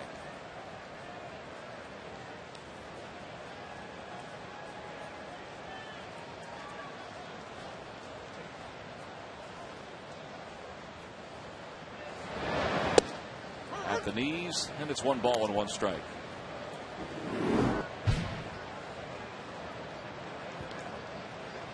Jason was 3 for 3 last night with a walk, 2 for 2 today. His average now over 380 his last 12 games. And he lines one right past Jason Donald into left field. Utley's around third. He's going to score easily. An RBI single for Jason Worth, and he is starting to swing it again.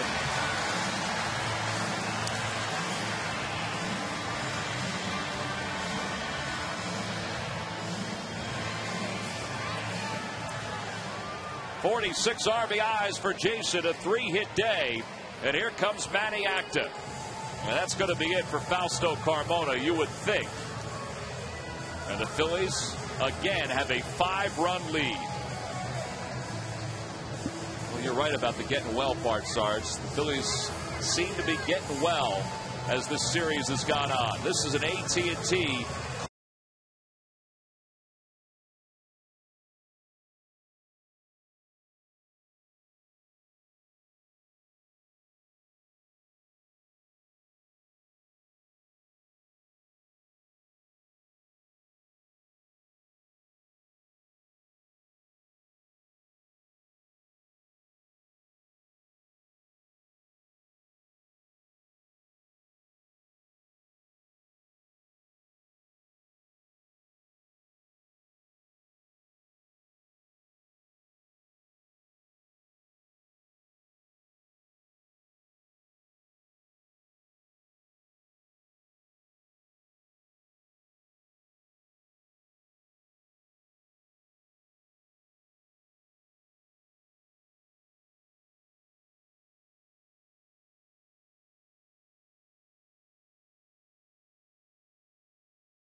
When he played for the Giants, he hated them. Well, they'll be in town Tuesday, August 10th, beginning a 3-game series. All 3 games are at 7:05. It's the Phillies and the LA Dodgers. Log on to Phillies.com right now to make your purchase for those tickets for the Phillies and Dodgers series here at Citizens Bank Park. Dodgers just cannot solve the LA Angels of Anaheim right now in that freeway series that's going on out in Southern California. Here, the Phillies are on their way to possibly solving the Indians again. Hector Ambris is the new pitcher for the Indians. This is his 15th game. He takes over for Fausto Carmona. A 4.19 earned run average. And the 2 runners on base are the responsibility of Carmona. And there's still nobody out here in the 5th. Phillies have scored 7 runs on 9 hits so far. And the Indians, quite honestly, have not played the cleanest game. And that has been to the advantage of the Phillies. Yeah, they literally just threw the ball all over the ballpark. Not going to win games like that. Raul Ibanez is 1 for 2. He bounced into a double play his last time up, singled his first time up. And he takes a fastball for a strike. Well, that is a way to keep cool, Sarge. Yep, that's it. Gotta like it. He can get away with it. So could you. So could you. Yeah, I don't think so. No? I don't think so. Well, you lost a lot of weight, looking pretty good shape. Yeah. That's when you want to show off those muscles, you know? That's right. Let's just say that that he's better suited for it right now than I would be. Oh, boy. Sitting there saying, what? What? Hit hard towards short on one hop. Donald's got it. There's one. There's two. And for the second time today, Raul has hit the ball into a double play. Well, speaking of keeping cool, it's time now for a Coors Light freeze cam. I would suspect, Sarge, that I would see you and your little fan in this shot at some point. You know what, though? I had the fan going on, but for whatever reason, it just stopped working, period. It's that kind of day. Here's how the fans and some of the players like Anderson Hernandez are trying to keep cool on this hot afternoon. Phillies lead at 7-2. That is our Coors Light freeze cam. Wilson Valdez lines one foul, and it's 0-1.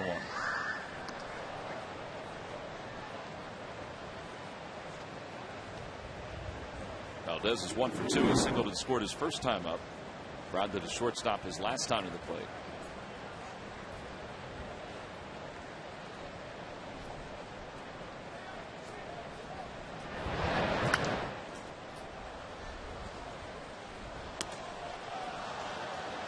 Valdez, he's been swinging a lot more aggressively.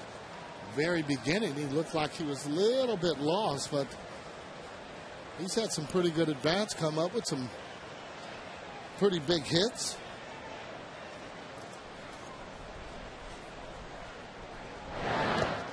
There was some thought that when Jimmy came back that it would be either Wilson Valdez or Juan Castro that maybe sent out.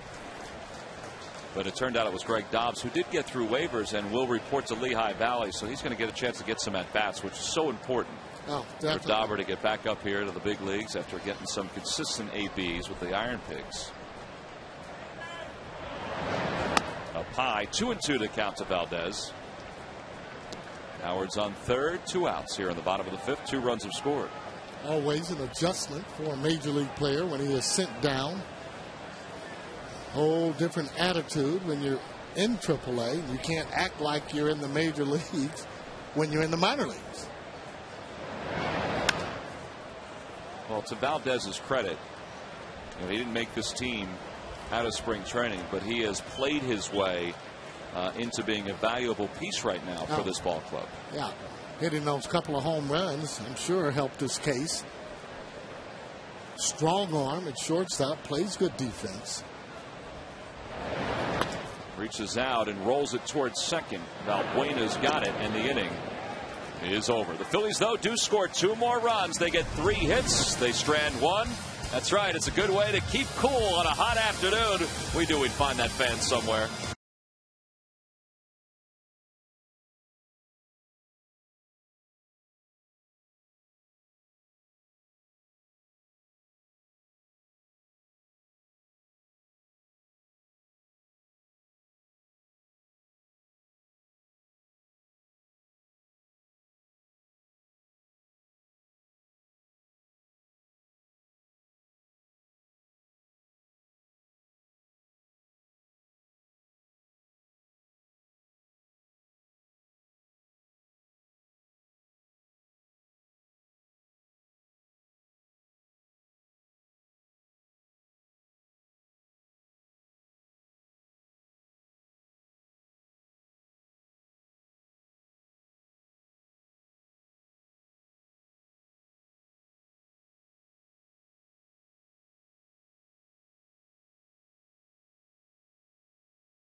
Temperature is on the rise, and so are the power totals for the Phillies slugger. The month of June has been an awakening for his long-distance swings, and he ranks among the league leaders in slugging percentage during the third month of the season. With plenty of hot summer days ahead, you can surely expect to see big blasts and big offensive totals from the big piece. And it's brought to you by Independence Blue Cross. We're here for you every step of the way. Well, the Phillies haven't needed the big piece this afternoon, although he does have one RBI in today's ball game. The Phillies lead it 7-2 as they have taken advantage of some mistakes from the Cleveland Indians in front of a sold-out crowd. Now Joe Blanton again goes back to work with a 5-run lead as he'll face Shin-Soo Choo to lead off the 6th inning. Choo is 0 for 2, and he takes a fastball at the knees for a strike. It's 0-1.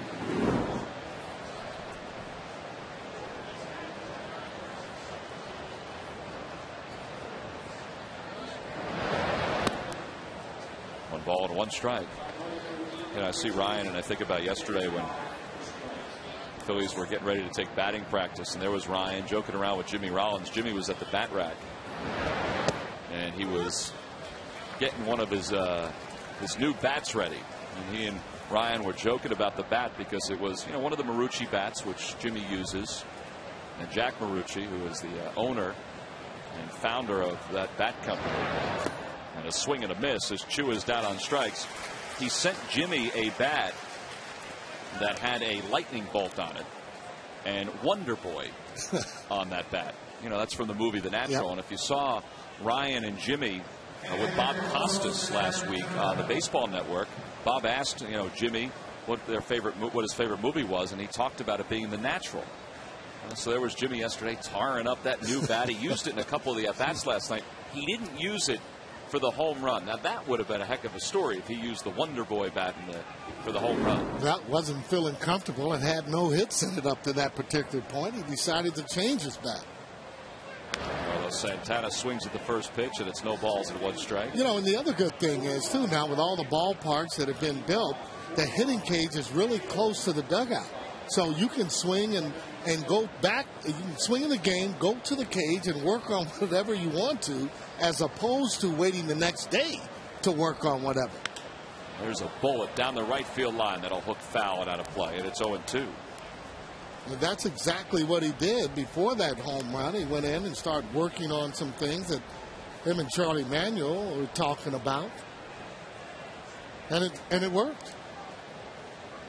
Guess he didn't talk to him though those other 4 times.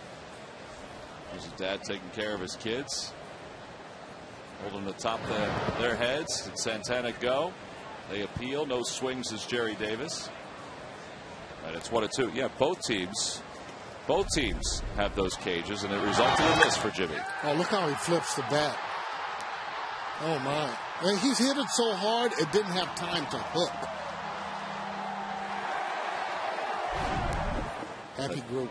That sort of tame celebration at home plate. There's Kerry Wood, who gave up that home run. He's another guy that may be on the move as the trade deadline gets closer. Yeah, he might welcome that move. Been really hurt throughout his career. Power pitcher. Blanton now has the count. 3 balls and 2 strikes to Carlos Santana.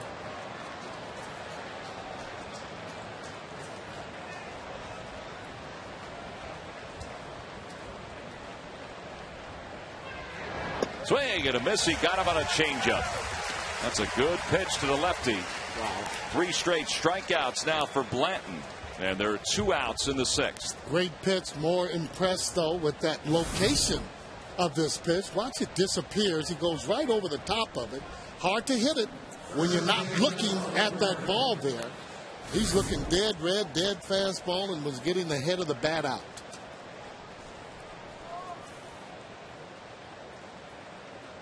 So Santana's retired. Here's Russell Branyan, who's 1 for 2. A swing and a miss at the first pitch. It's no balls and 1 strike. Branyan's 1 was a bunt single his last time up. One of the things that keeps Russell Branyan around with different teams is because of his power. 10 home runs so far this year.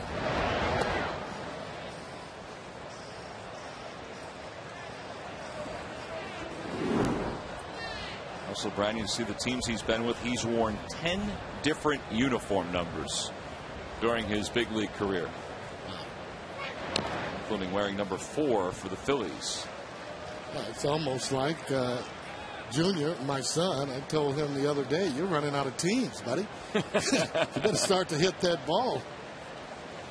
Get a little more consistent, so he will go to the minor leagues with the Cincinnati Reds and work himself up. Quitting was not an option. Branyan checks his swing. Did he go? No, says Jerry Davis, and the count is even 2 balls and 2 strikes.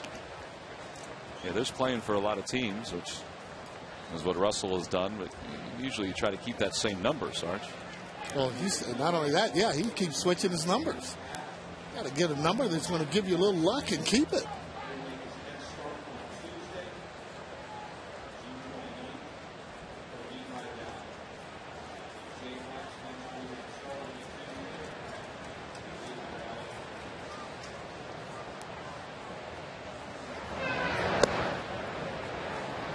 Thought he would get a called strike 3 there. It's 3-2.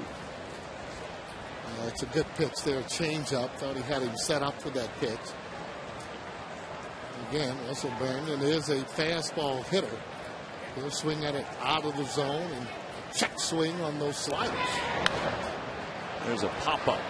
Third base side, foul territory. Polanco over onto the warning track, makes the catch. And the side is retired. The Indians go down in order here in the 6th. Joe Blanche retired 5 in a row. He'll take a 5-run lead into the bottom of the 6th.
Toyota's national sales event is going on now. Hurry into your Toyota dealer today. By Southwest Airlines. Go to southwest.com. Grab your bag. It's on. And by Xfinity. It's TV, phone, and internet reinvented from Comcast. Another sellout crowd here. The 77th straight. 45,000 plus. And the Phillies have a 7-2 lead. Trying to pick up a sweep in an interleague series. Not only that, the Phillies have improved their interleague record this year. And by winning today, they will improve it even more. As we start the bottom of the 6th, Dane Sardina leads it off. And he takes one off the outside corner. 1 ball, no strikes. Hector Ambriz in his 2nd inning in relief of Fausto Carmona.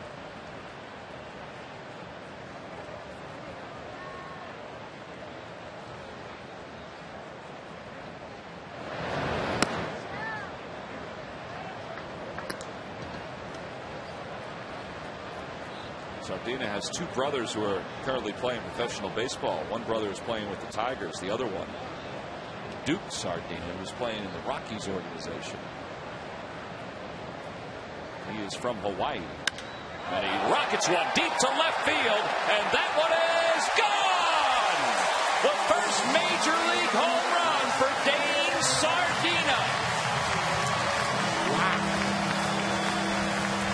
Boy, Boy, hitting that ball there with some authority.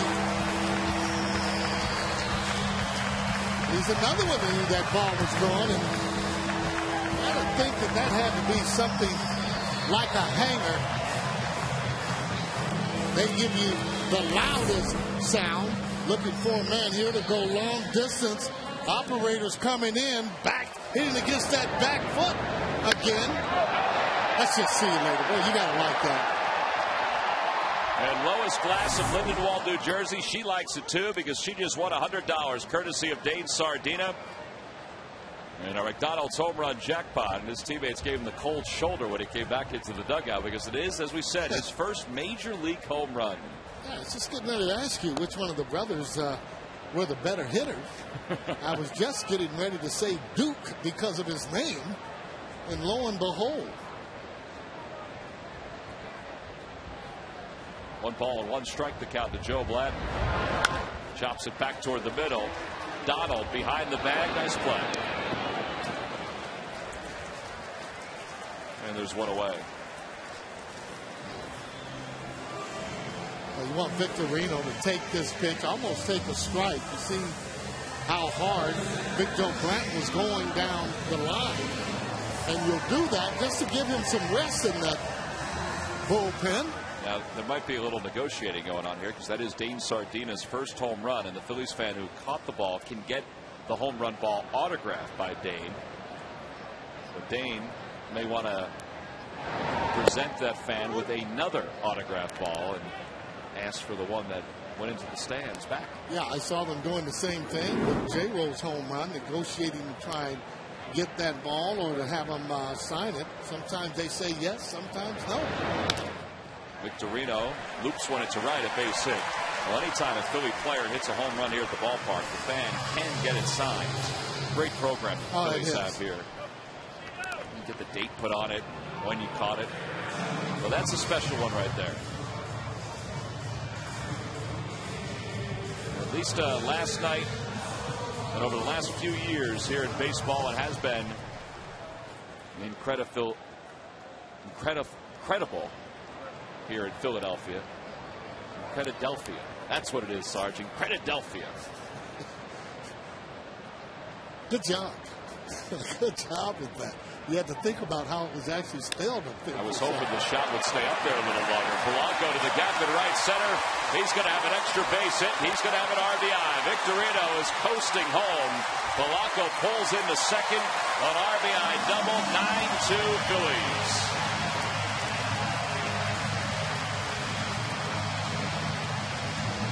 It's a 3-hit day for Polanco. Yeah, another good job in driving the ball. We talked about how he stays up the middle into right center, right field. That's why his average is where it is. Automatic RBI if you got Victorino on when it hits into the gap. He'll be scoring for you. Short and quick to the ball as he drives the ball into right center. Once it hits the wall, Victorino's just off to the races. Polanco's just going to cruise on into second base. There's Victorino coming into your pitcher, not even sweating. It's another thing that cools you down when it's a hot day. It's getting those hits there, Tom. Well, it's the 8th 3-hit day for Polanco this year. He's lead at 9-2, and Chase Utley, who's 2 for 2 today with an RBI, will stand in. And he takes a breaking ball for a strike. Saw one of the Cincinnati scouts. Well, there's that ball there that landed. Saw a Cincinnati scout out here, and he says, well, you guys would have to start hitting now that you're going to be going to see and play the Cincinnati Reds, although there is another series here, obviously, against the Blue Jays. Always sent out the advanced scout to see how the club is doing. Last 3 weeks, however, we didn't have to send a scout out to see what they were doing. Only getting 2 and 3 hits during the course of the game.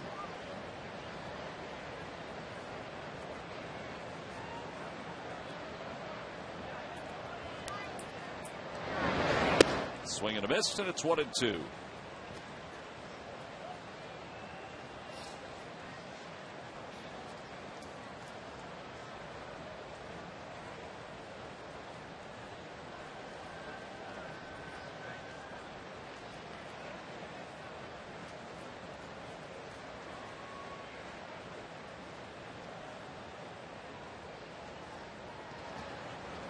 Nice play by Santana to keep Polanco at second.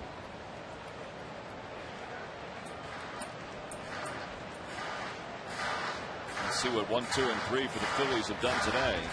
Victorino, Polanco, and Utley.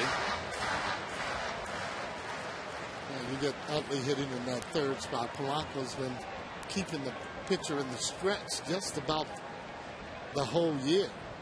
Solid 300 that he's hitting.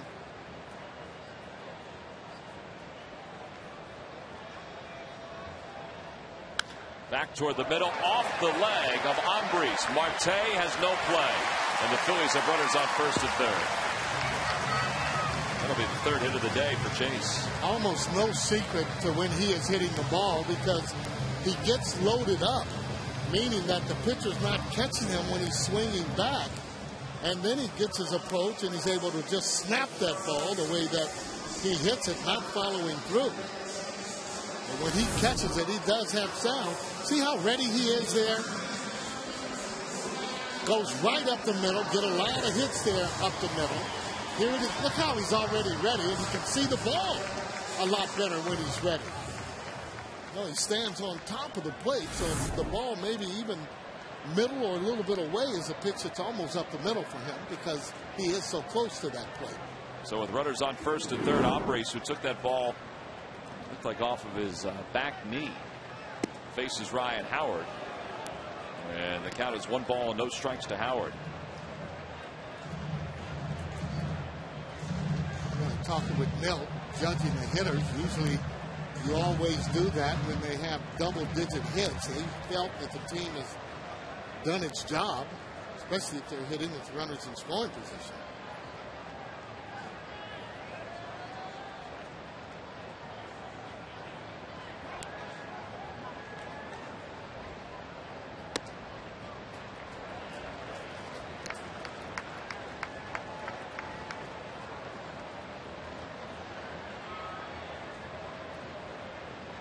There's Milt. His team has hit in double digits today. 9 runs on 13 hits. And everybody but Ryan Howard has scored a run. And it's 3-0 to Ryan. This would be a situation for me that he would not hit 3-0. Scores 9-2. Almost feel like he would be showing a team up. I know it's just still the bottom of the 6th inning. Now there's ball 4, and the bases are now loaded.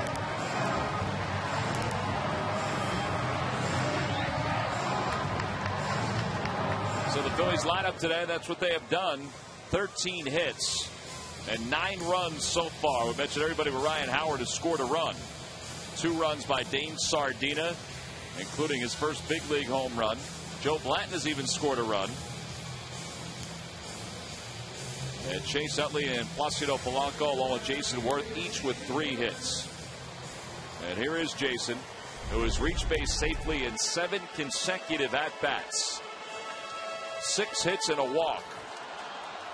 And he's got the bases loaded into 1 man down.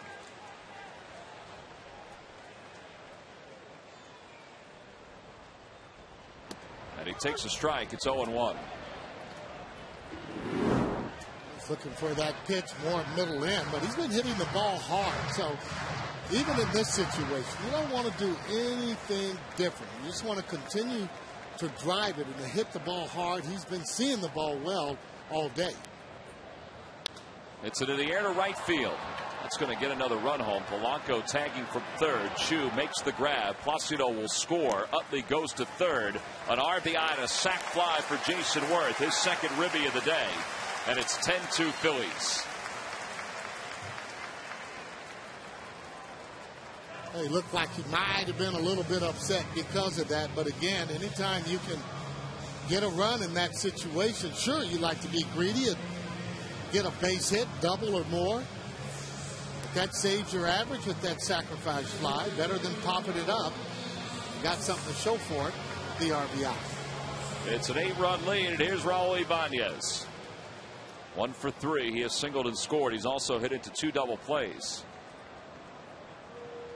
Jensen Lewis firing away in the Indians bullpen.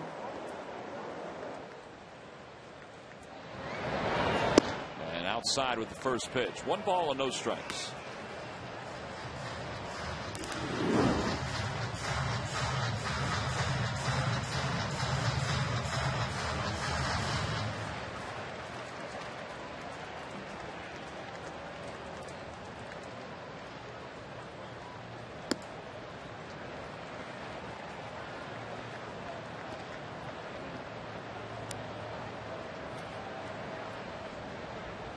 Manny Acton, his first year with the Indians after managing the Washington Nationals. Pete Mackanin for the second time on this homestand as the lineup card from Charlie Manuel, who has been ejected from the game. That's below the knees, 3-0. Yeah, those are the kind of games that you like to manage. When they have all these runs, you can sit back, just pop some seeds, have a drink. Ball 4. Ibanez walks. The bases are loaded again, and for the second time today, the Phillies have batted around. Well, Ambriz has certainly taken one for the team, as he's still lingering out there, despite the fact the Phillies have scored 3 runs in the inning. Yeah, usually a pitching coach would come out and say something. In this case, Acton's coming out. He's seen enough. Pitcher's not throwing strikes. Even before he gets out there, he makes the call. So we've got a call to the bullpen here at Citizens Bank Park. A bases loaded situation. Jensen Lewis will come in for the first time in this series. Manny Acton's already signaled to the pen, so we've got another pitching change here in Philadelphia.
The Phillies and the Arizona Diamondbacks. All 3 games are at 7:05. It's not too early to start planning the rest of your summer here at the ballpark. Log on to Phillies.com and purchase your tickets right now for the Phils and the Arizona Diamondbacks. Phillies have scored 10 runs or more for the 9th time this year. They lead the Indians 10-2, and the bases are loaded here in the bottom of the 6th inning. And Jensen Lewis is the new pitcher for Cleveland. And he'll take over for Hector Ambriz. 20th ball game, he's 2-2. His earned run average 4.12. Part of the Indians bullpen, whose ERA coming in was just under 5 as a team, and it hasn't gone down with today.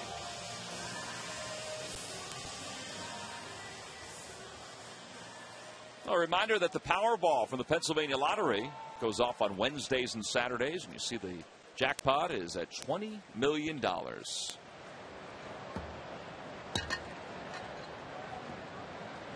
Wilson Valdez, the hitter, with the bases loaded and 2 outs. And that pitch is over for a strike. It's 0-1.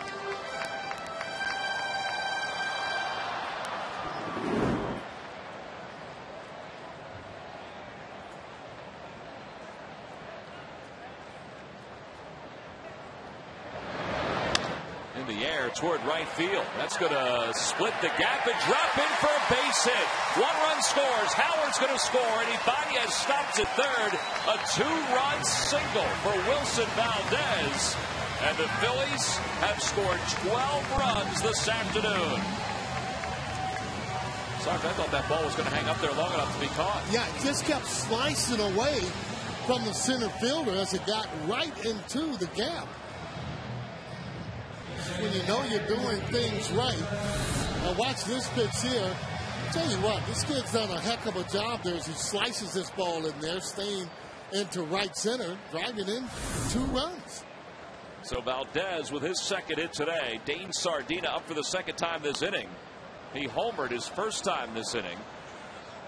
His first big league home run. And it's no balls and 1 strike. Now, well, you can bet he'll be on the phone there after the game. So if you got to make a call or two, you might want to start because he'll have it locked up. He'll be on there. He'll be on there for a while. Always do with that first home run. Opposite way, no balls and 2 strikes. And here it is. You hear that sound? When you hear that sound, if you look around, you'll know the ball's going out of the ballpark. Yeah, heads are snapping when they hear that. Oh, boy. Just some. You hear the sound a little bit more than you would others, but nevertheless, it's always a great feeling to hit your first home run in the major leagues. In the air to left center field. That's a towering shot. It'll stay in the yard. Duncan gives way to Crow. And the side is retired. But the Phillies send 10 men to the plate in the inning. It begins with Dane Sardina's first big league.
For the Phillies, it began in the second inning. Dane Sardina, a little roller toward third.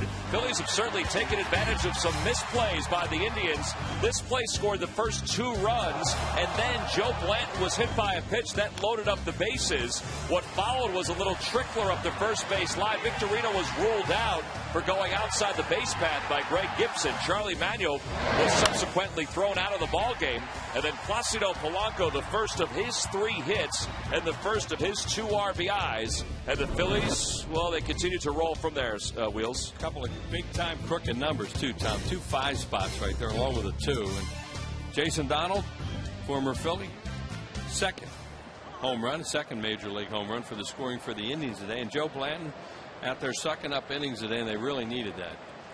Well, he has been front-running, and now he has a 12-2 lead to work with. Andy Marte leads things off, and it's quickly 0-2. And it's really going to starting to get dark out there, out to the west, too, and there's a chance a little line could come through here eventually. Marte pops it up to the left of second. And Valdez makes the catch. What a great night not to be flying. You know what thunderstorms do to the airport here, right? And normally we would be flying out to Toronto, and I get out till 10 o'clock. Yeah, there have been a couple instances where we've have been sitting on the tarmac in Philadelphia. And I'm sure the folks that are out there right now are sitting there thinking, get me out now. Take off early. I was thinking that one. I mean, it doesn't matter if it just rains for a little while. If it gets shut down in the Northeast Corridor for a while, oh boy. There's Shelley Duncan, who's 1 for 2, one of the 4 hits today against Joe Blanton.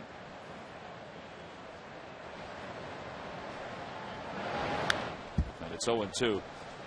Joe has traditionally been in his career a better second half pitcher than first half pitcher. Now, we have not reached the second half just yet in the Major League Baseball season. There's still about a dozen games left before we do that. But his June numbers are second only to his August numbers for his career. I don't know what the reason is for that. Well, the reason for the last couple starts why he's effective is what you just saw there. He's down with his pitches. You know, he really has a downward plane to everything, and as a result, he's not getting hit the way he was before. And then that's what Tom's talking about, first half, second half. And hopefully that'll continue because his first half has, not been up to his standards. Last outing he went 6+, allowed 3 runs on 7 hits.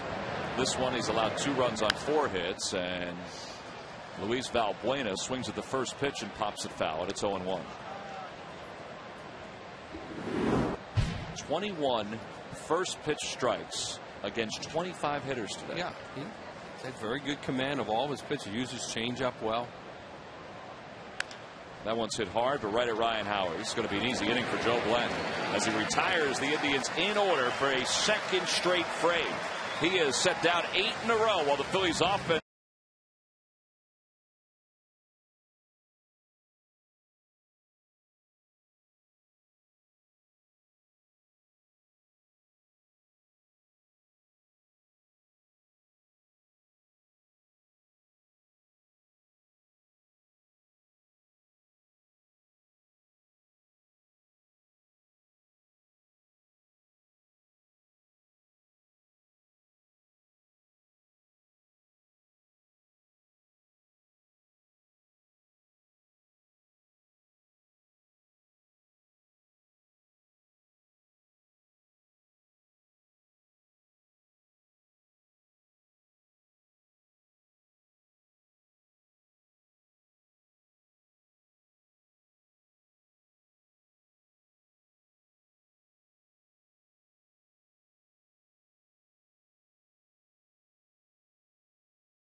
Wills, here's the question one more time. Can you name the pitcher that had 104 saves for the Indians and 112 saves for the Phillies? Yeah. You can. I think so. I had to think about it for a while. A lot of change-ups. One change-up after another. I don't know if you're on the right path. Doug Jones? Doug Jones would be incorrect. Oh, man. Who was it? It was. We're going to give you another second or two to think about it as Joe Blanton leads things off. He pitched for both teams. He did. Yeah. Want to give one more guess? No, because I thought I had it. Give me a hint. He wore a red glove during home games and a blue glove on the road. Jose Mesa. Jose Mesa. That doesn't count, though, but thank you. Log back on to Phillies.com. Find out if you're the winner of a Phillies prize pack. And thanks for playing Dodge Stump the Fans. 0-2 the count to Joe Blanton as we start the bottom of the 7th inning. Phillies lead 12-2. And a little chopper to the left of the mound. Jensen Lewis waves everybody off. And there's one away. Jose Mesa is the Phillies' all-time leader in saves with 112. I guess he had a heck of a career. I think how could Jose Mesa or Doug Jones have had that many saves? I just thought of him right away as a guy pitched for both teams. Jose probably would still be pitching if somebody would let him. Grounds crew is standing by waiting. Yeah. Storms looming in the area. It sure is. Cover of the tarp is off. Shane Victorino's the batter. And you can see there, they were going to send Joe out for the 8th inning. But now we'll see.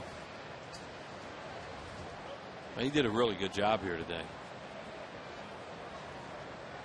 Victorino today has an RBI and a run scored, 1 hit. When we heard about what could happen, they'll get it on quick, that tarp, because it's supposed to be a front come through in a hurry. Now there's Doug Jones, who is second to Bob Wickman. Yeah. And Jose Mesa is third. Oh, well, not a bad guess. Mike Jackson, you could have thrown him out there. Yeah, there's another guy. Except he pitched for the Phillies, but the second time he came back, when he was supposed to pitch for him, he never did. Right. He was hurt. Terry Francona's first year tried to get Mike Jackson up in the bullpen in Arizona in that first series, and they called back and said he can't go. So what do you mean he can't go? He can't go. Didn't pitch the whole year. Done. That's when Tito knew he was off to a rocky start. Right to the second baseman, Valbuena. And there are 2 ground ball outs here in the 7th inning. Valbuena still playing second. Anderson Hernandez is coming to the ballgame to play left field for the Indians. And Shelley Duncan has moved from left field to right field. Those guys have found their way around the ballpark. They started up in the upper deck in left field, those kids with the yellow shirts. And now they are out above Ashburn Alley on the Bud Light rooftop. Here's Polanco, and he lines one to the gap in right center field, and Polly has his 4th hit of the day. Boy, it's good to see him hitting the ball the way he is today, too, because he's hitting it all over the place, and that's the kind of hitter he is. 3rd 4-hit game of the year. Well, these lucky fans are today's Citizen 7. They will each receive a prize pack courtesy of Citizens Bank.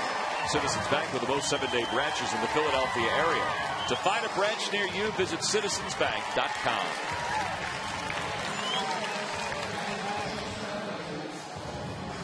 Juan Castro is going to bat for Chase here in the 7th. Great idea to get him out for a couple innings. There's Chase. Ross Gloat has come out in the on-deck circle. He'll bat for Ryan Howard. Yeah, the Phillies are going to play 20 straight, and that started with this series. So, when Charlie gets a spot right now to get a guy out for even just a couple innings, all that adds up. On the outside corner to Castro.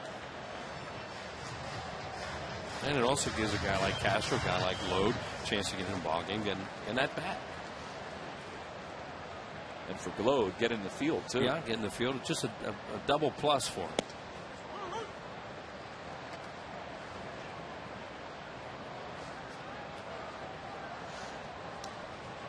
0-2 the count to Castro.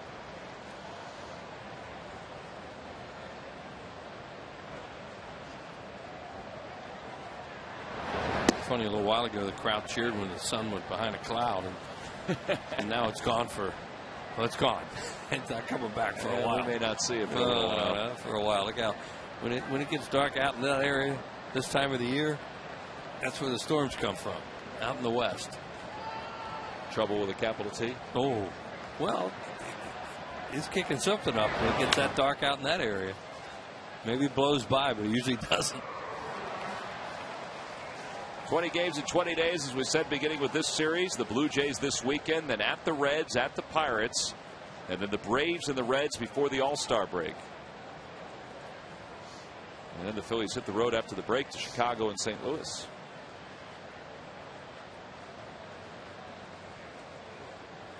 A little late on that fastball, and it remains 1 ball and 2 strikes to Castro.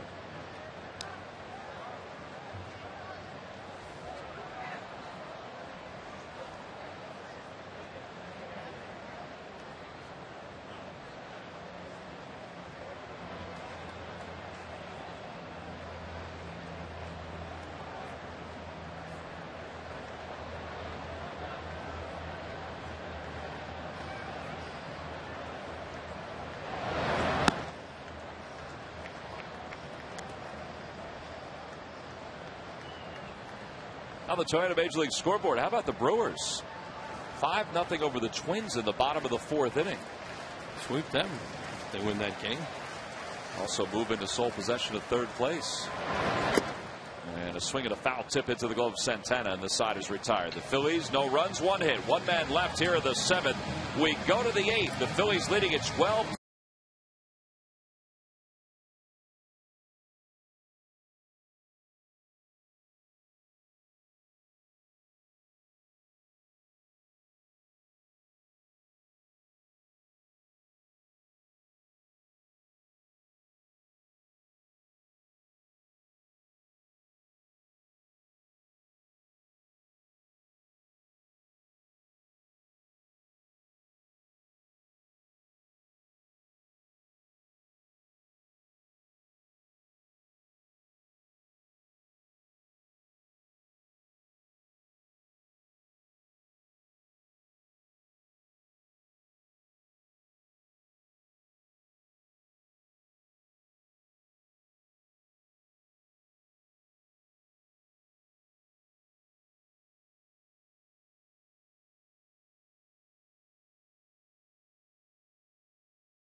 The Quality Plus Ford dealers. By AT&T. Rethink possible. And by Southwest Airlines. Go to southwest.com. Grab your bag. It's on.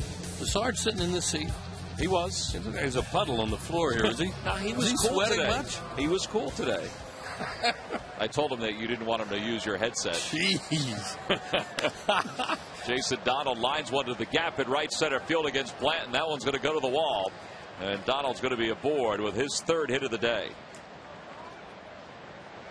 Jason Donald has a chance to be a nice little major league player, whether he's an everyday player on a contending team. I don't know if anybody knows that right now, but the Phillies liked him. He loves to play. He can hit it all over the place. Great kid. And, with a 12-2 lead, it's nice to see him get 3 hits. Well, here's Travis Hafner, who has had 1 at-bat this series, and he saw 1 pitch. See his numbers this year. This guy was an emerging bona fide star just a few years ago. And he just hasn't really been the same player the last couple of seasons, but he still is a powerful hitter. Speaking of powerful, look at that lightning bolt. Oh, yeah, it's you get a chance to get something pretty soon. Almost looks like it's hit the top of the foul pole. Yeah, it does. That's not good. We saw the light standard get hit here one Sunday morning. Phillies are going to play the Pirates that afternoon. They go to Chicago. That was one of those nights they sat over there till 10 o'clock to take off and hit the light tower out there in left field above the scoreboard. And ooh, that was scary. Loud, too. 0-2 the count to Hafner. Hafner at one point hit 42 home runs for the Indians back in 2005.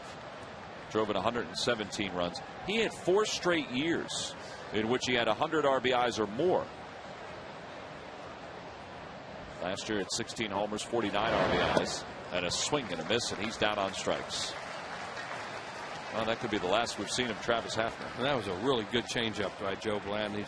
He's not going off his game plan. He's used his changeup effectively today. He used his curveball and spotted his fastball and done a good job front running with the lead. There's that changeup, another pitch down in the zone, and he's been able to compete well here today. Well, 7 strikeouts for Blanton, and with 1 out, Trevor Crowe is the hitter. He's 0 for 3. He's grounded out, flat out to left, and struck out looking.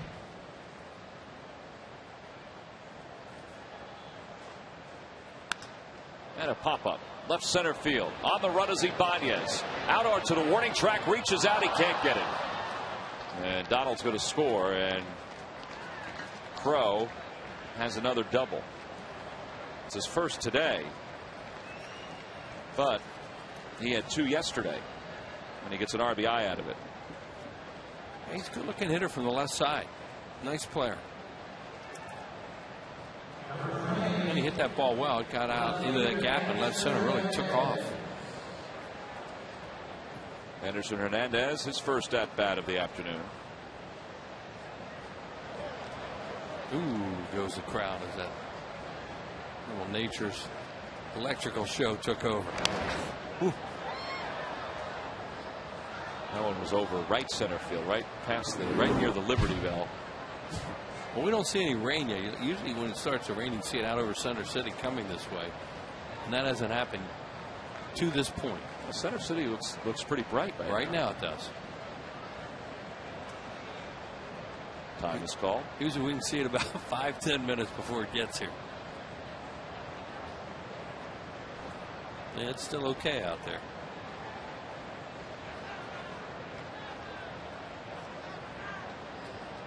Traffic looks pretty good. Go to the Walt Whitman. Maybe it's breaking up. Yes. I don't know. We'll see. It'd be nice to get another inning in. Mike Buckholder's down there, the Phillies ground crew guy near the dugout of the Cleveland Indians, checking it out. There's Mike. And it keeps getting closer and closer. And they know that the forecast they had was they got to get it on quick because it's going to get windy.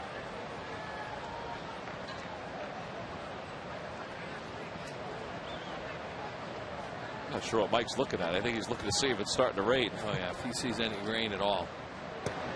That's low. 1 ball and 1 strike. We could tell him. It's almost like he's a storm chaser or something. I see the rain. It's coming. Swing and a miss. It's 1-2.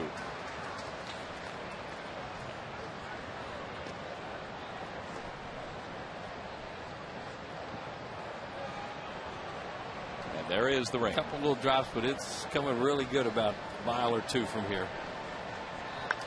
There's a pop-up and a play, and it remains 1 ball and 2 strikes. The buildings are going to start to disappear real soon out there. There's Jerry Davis. He's the crew chief. Now he's looking in the direction where Mike is looking. Yeah, flags are picking up. And out in the distance, it's pouring. Up high, 2 balls and 2 strikes. Part of the sold-out crowd heading toward the concourse area. Stay dry. Remember those buildings in Center City that we just saw? They're disappearing. They're disappearing right now. Swing and a miss. He got him. 2 away. Watch this now. Watch the difference from the shot we just showed you. Yeah. What, 5 minutes ago, if that? And goodbye, buildings. Here it comes.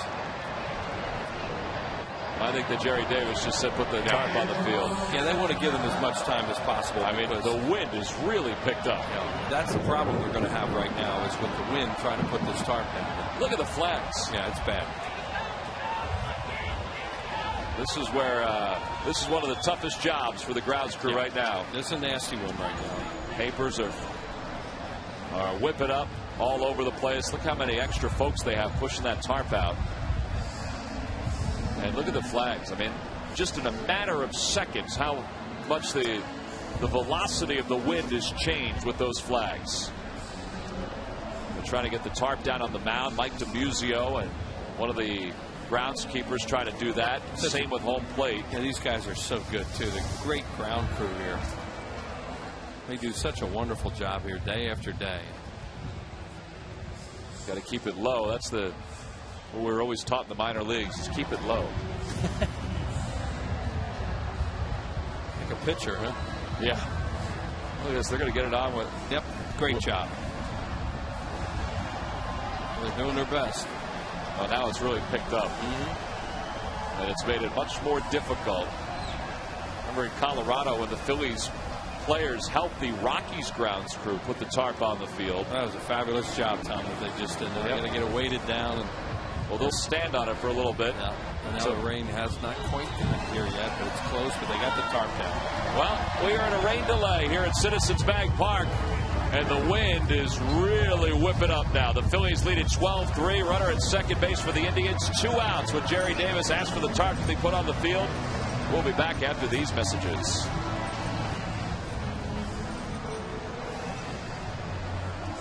Wow, this is a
Philadelphia, but the Phillies have taken the field. The grounds crew is still feverishly working around second base to make sure that all the moisture has been dissolved. Look, they've got the rollers out there. They've had the rollers out there for the last 20 minutes or so. The umpires, Jerry Davis, the crew chief, he's walking behind second base right now as Nelson Figueroa loosens up on the hill. He'll be the new pitcher for the Phillies, and you see Nelson's numbers with the Phils this year. This will be his 9th game, just added to the roster before the start of this one to replace Chad Durbin.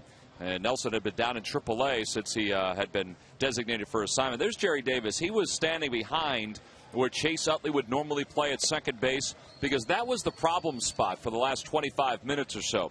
There was still a lot of water and a lot of soft dirt out there at second base. So that's what he was waiting for, to make sure that that area right in front of Brian Knight, the second base umpire, was playable. He was out there with Manny Acta and Pete McCannon because Pete is the acting manager because Charlie was ejected earlier in the ballgame. And when they decided that that area was okay to play on, that's when they really picked up the pace to try to get the field ready for the restart of this game. So the game summary, as Ross Glow takes some more throws over at first. He came on as this inning started for Ryan Howard. The game summary, Placido Polanco, Jason Worth, and Chase Utley have combined for 10 hits in 11 at-bats, 5 RBIs, and 5 runs scored.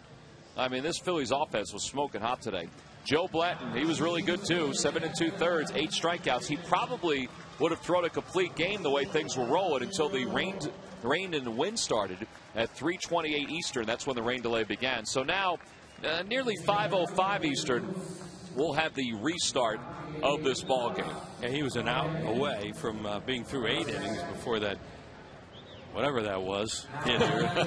Hey, whatever that was. That was about as close to a tornado as I've ever seen. I've never been in one, but I can't imagine that wasn't kind of like one. Well, while this game was delayed on the Toyota Major League scoreboard, there's been a change with the Atlanta Braves. They have been swept out by the White Sox. So that means the Phillies, with a win today, could be 2.5 games back in the National League East as play gets underway tomorrow in the final weekend of interleague play. So that's the good news. The better news, the Phillies are leading at 12-3. And even better news is that we restart this game at 5:06 Eastern, and it's no balls and 1 strike to Carlos Santana. There's still some people here, too. Oh, I said yeah. it was a sellout today, but a lot of people did leave. That ball gets away from Sardina, goes back to the screen. So Trevor Crowe, who had been on second with an RBI double, he'll move over to third. So that'll be a wild pitch charged to Figueroa. The rain delay was officially 1 hour 37 minutes. So 1 hour 37 minutes was the rain delay. I have to admit, there were moments during that delay where I didn't think we were going to restart this game. I thought there was a chance they wouldn't because the field had gotten damaged. The ground crew just did an unbelievable job here today with that storm. Inside and low, 2 balls and 1 strike. That one area out there, you mentioned, Tommy, out by second base was where the tarp just got picked up in the air by the wind, and it looked like a river out there because it rained so hard on that spot. But, you know, right in there, they have it fixed up now. Santana's the number 3 hitter for the Indians, 0 for 3 this afternoon. Switch hitter batting left-handed against Nelson Figueroa. And that one's on the hand, softly hit toward the middle. Castro, first opportunity of the day, and he throws out Santana. The side is finally retired. An hour and 37 minutes later, the Indians strand a runner at third. We go to the bottom of the 8th.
outs away from sweeping the Cleveland Indians. It's time now for our Home Depot defensive plays of the game. And really, Wills, the Indians haven't had too many bright spots defensively, but these are two of the brighter spots. Yeah, that kid's a really good outfielder. Is Trevor Crow made a nice play on that ball hit by Ryan Howard early, and then the pitcher Fausto Carmona started a nice 1-6-3 double play there as Jason Donald had to get up in the air and away from Jason Worth. So those are our Home Depot defensive plays of the game. Home Depot doing more on defense. Joe Smith will be the new pitcher for the Indians. This is his 11th game, second one since his recall from AAA Columbus.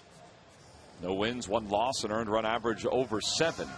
And he walked the only batter he faced in his appearance on Monday night. Or I should say last night. Here's Ross Glode, his first at-bat of the day. And he takes a pitch outside. 1 ball and no strikes. Ross overall hitting .212 with 3 homers and 8 runs batted in. His former teammate Paul Konerko won the game for the White Sox today. And Glode hits it sharply, but a nice play by Marte. And there's 1 away. Andy Marte on the glove side was able to get to that ball. He was kind of shaded that way. But still was not that easy a play. So 1 out. Here's Jason Worth. What a great sign it has been to watch Jason swing the bat these last few days. I mean, he is starting to stir. And he's used the whole field, too. You know, last night he hit a lot of balls the other way. He pulled some balls today. And since he opened his stance, he's hit the ball better. There's no doubt about it. So this has certainly worked for him. He opened his stance in the first game of this series. And generally, he does not have that front foot pointed toward third the way he does now. And that's off the outside corner, 2-0. Looks like the sun's popping back out again. Yeah, steam it up again.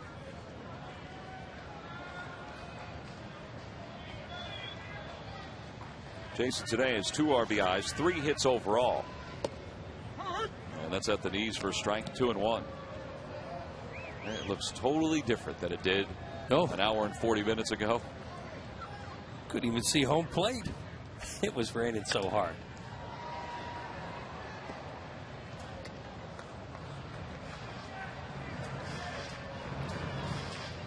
Jason, with his 2 RBIs, now has 47 on the year. So he is slided back toward the top 10. And you can see the sights of Center City. Still kind of covered in a haze. And you can also see the traffic heading over the Walt Whitman, but also heading over the Walt Whitman to New Jersey, but also back over from New Jersey. There's no easy way home tonight. I don't think. We're going to have to get a little creative. Swing and a miss, and Jason's down on strikes. So 2 outs here in the 8th inning. Hey, no one covers the Sixers on draft night better than Comcast Sportsnet. That's right. Tonight is the NBA draft. Preview all the possible picks and recap the entire night with Neil Hartman at Sixers headquarters and D. Lynham live at the draft in New York City. Sixers Draft Day 2010 presented by your local GMC dealers. Tonight at 6:30 and 10:30 only on Comcast Sportsnet. Also invite you to stop by the Wachovia Center as the Sixers are holding a draft party, which is already underway. Get some dollar dogs out there, some drinks at some discounted prices. Dr. J will be there, Moses Malone, as Ibanez pulls it up the first base line. This will be an easy 8th inning for Joe Smith. 2 ground outs and a strikeout. Phillies are retired in order here at the bottom of the 8th. We go to the 9th. The Phillies 3 outs away from a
The Comcast Network, and again at 1:30 a.m. right here on Comcast Sportsnet. A reminder, the Phillies coverage on Comcast Sportsnet continues Friday versus the Jays in the first of 3 games that were originally scheduled for Toronto. Coverage begins with Phillies pregame live Friday at 6:30 right here on Comcast Sportsnet. I did a little prep for tomorrow night's game during the rain delay, and it was the weirdest feeling.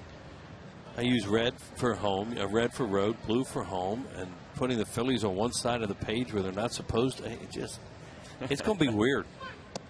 Well, the Phillies will wear the road grays tomorrow, and the Blue Jays will wear the home whites. Not putting the pitcher down to figure out the pitcher hitting and all that, because it will be a DH here tomorrow. It'll be very different. Russell Branyan leads things off here in the top of the 9th. And that thing is fouled. That ball's fouled back, so it's 1 ball and 1 strike. Blue Jays have a home game tonight, a night game tonight in Toronto, so they're going to get in here pretty late. They had some stirring going on in their downtown the other day with that earthquake. Oh, rocking and rolling there, Line drive right at Wilson Valdez. So much for scouting reports. That certainly worked out there. That's your basic buzzer's luck right there. Your Russell Branyan. Good thing Nelson Figueroa ducked on that. Man, that was smoked. Here's Andy Marte. Look where he's playing right here, the shortstop. Right at him. That ball a little sink to it. Marte hitless at 3 at bats, and he takes a strike.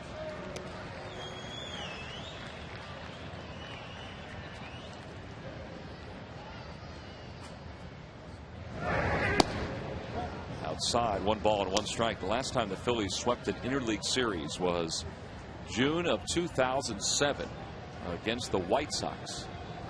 That was when Kyle Kendrick made his debut, because Tony was playing for the White Sox. And that may have been Kendrick's first start in that series. Now, I'm just throwing that out there. It could have been. I don't know. A little less than a month later, he followed it up with a heck of a start against the Mets in that Game 4 of that 4-game series between the 2 teams.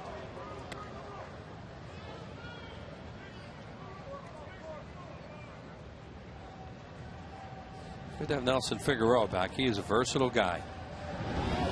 Great that he passed through waivers and they were able to keep him. He can do just what he's doing right now. He can go out and pitch a few innings for you. Last appeared for against Scranton on the 19th of June. There's a pop-up behind home plate. Sardina back toward the screen. It's out of play. Nelson in that outing against Scranton went 7 innings, allowed just 2 earned runs, struck out 8, and he got the win. He was 3-0 with a 0.95 earned run average for Lehigh Valley.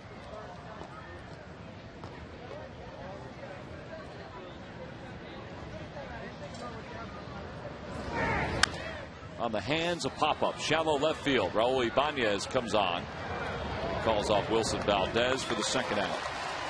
So the Phillies 1 out away from picking up the series sweep.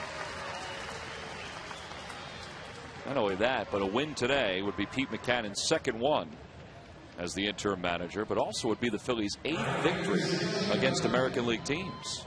Yeah, a little bit better this year.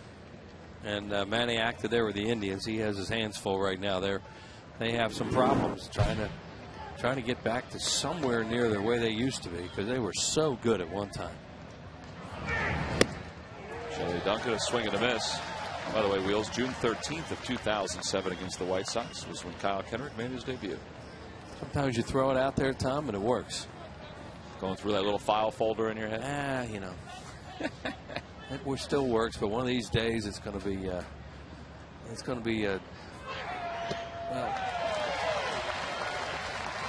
files are going to be in the wrong folder. They're going to be in the wrong folder. I'm trying to think of a good way to put it. 0-2 the count with 2 outs. What's left of this crowd of 45,000 on their feet. Phillies with a win today can pull to within 2.5 of first. Well, they've wiped out 3 games in the loss column on the Braves in 3 days. Call Strike three, right on the inside corner. Nelson Figueroa comes on and retires the only 4 batters that he needs to face. So the Phillies have swept out the Cleveland Indians, and they have knocked off some games in the loss column with the Atlanta Braves, and they are now just 2.5 games out of first place in the National League East. Placido Polanco, 4 hits, 2 RBIs, 2 runs scored.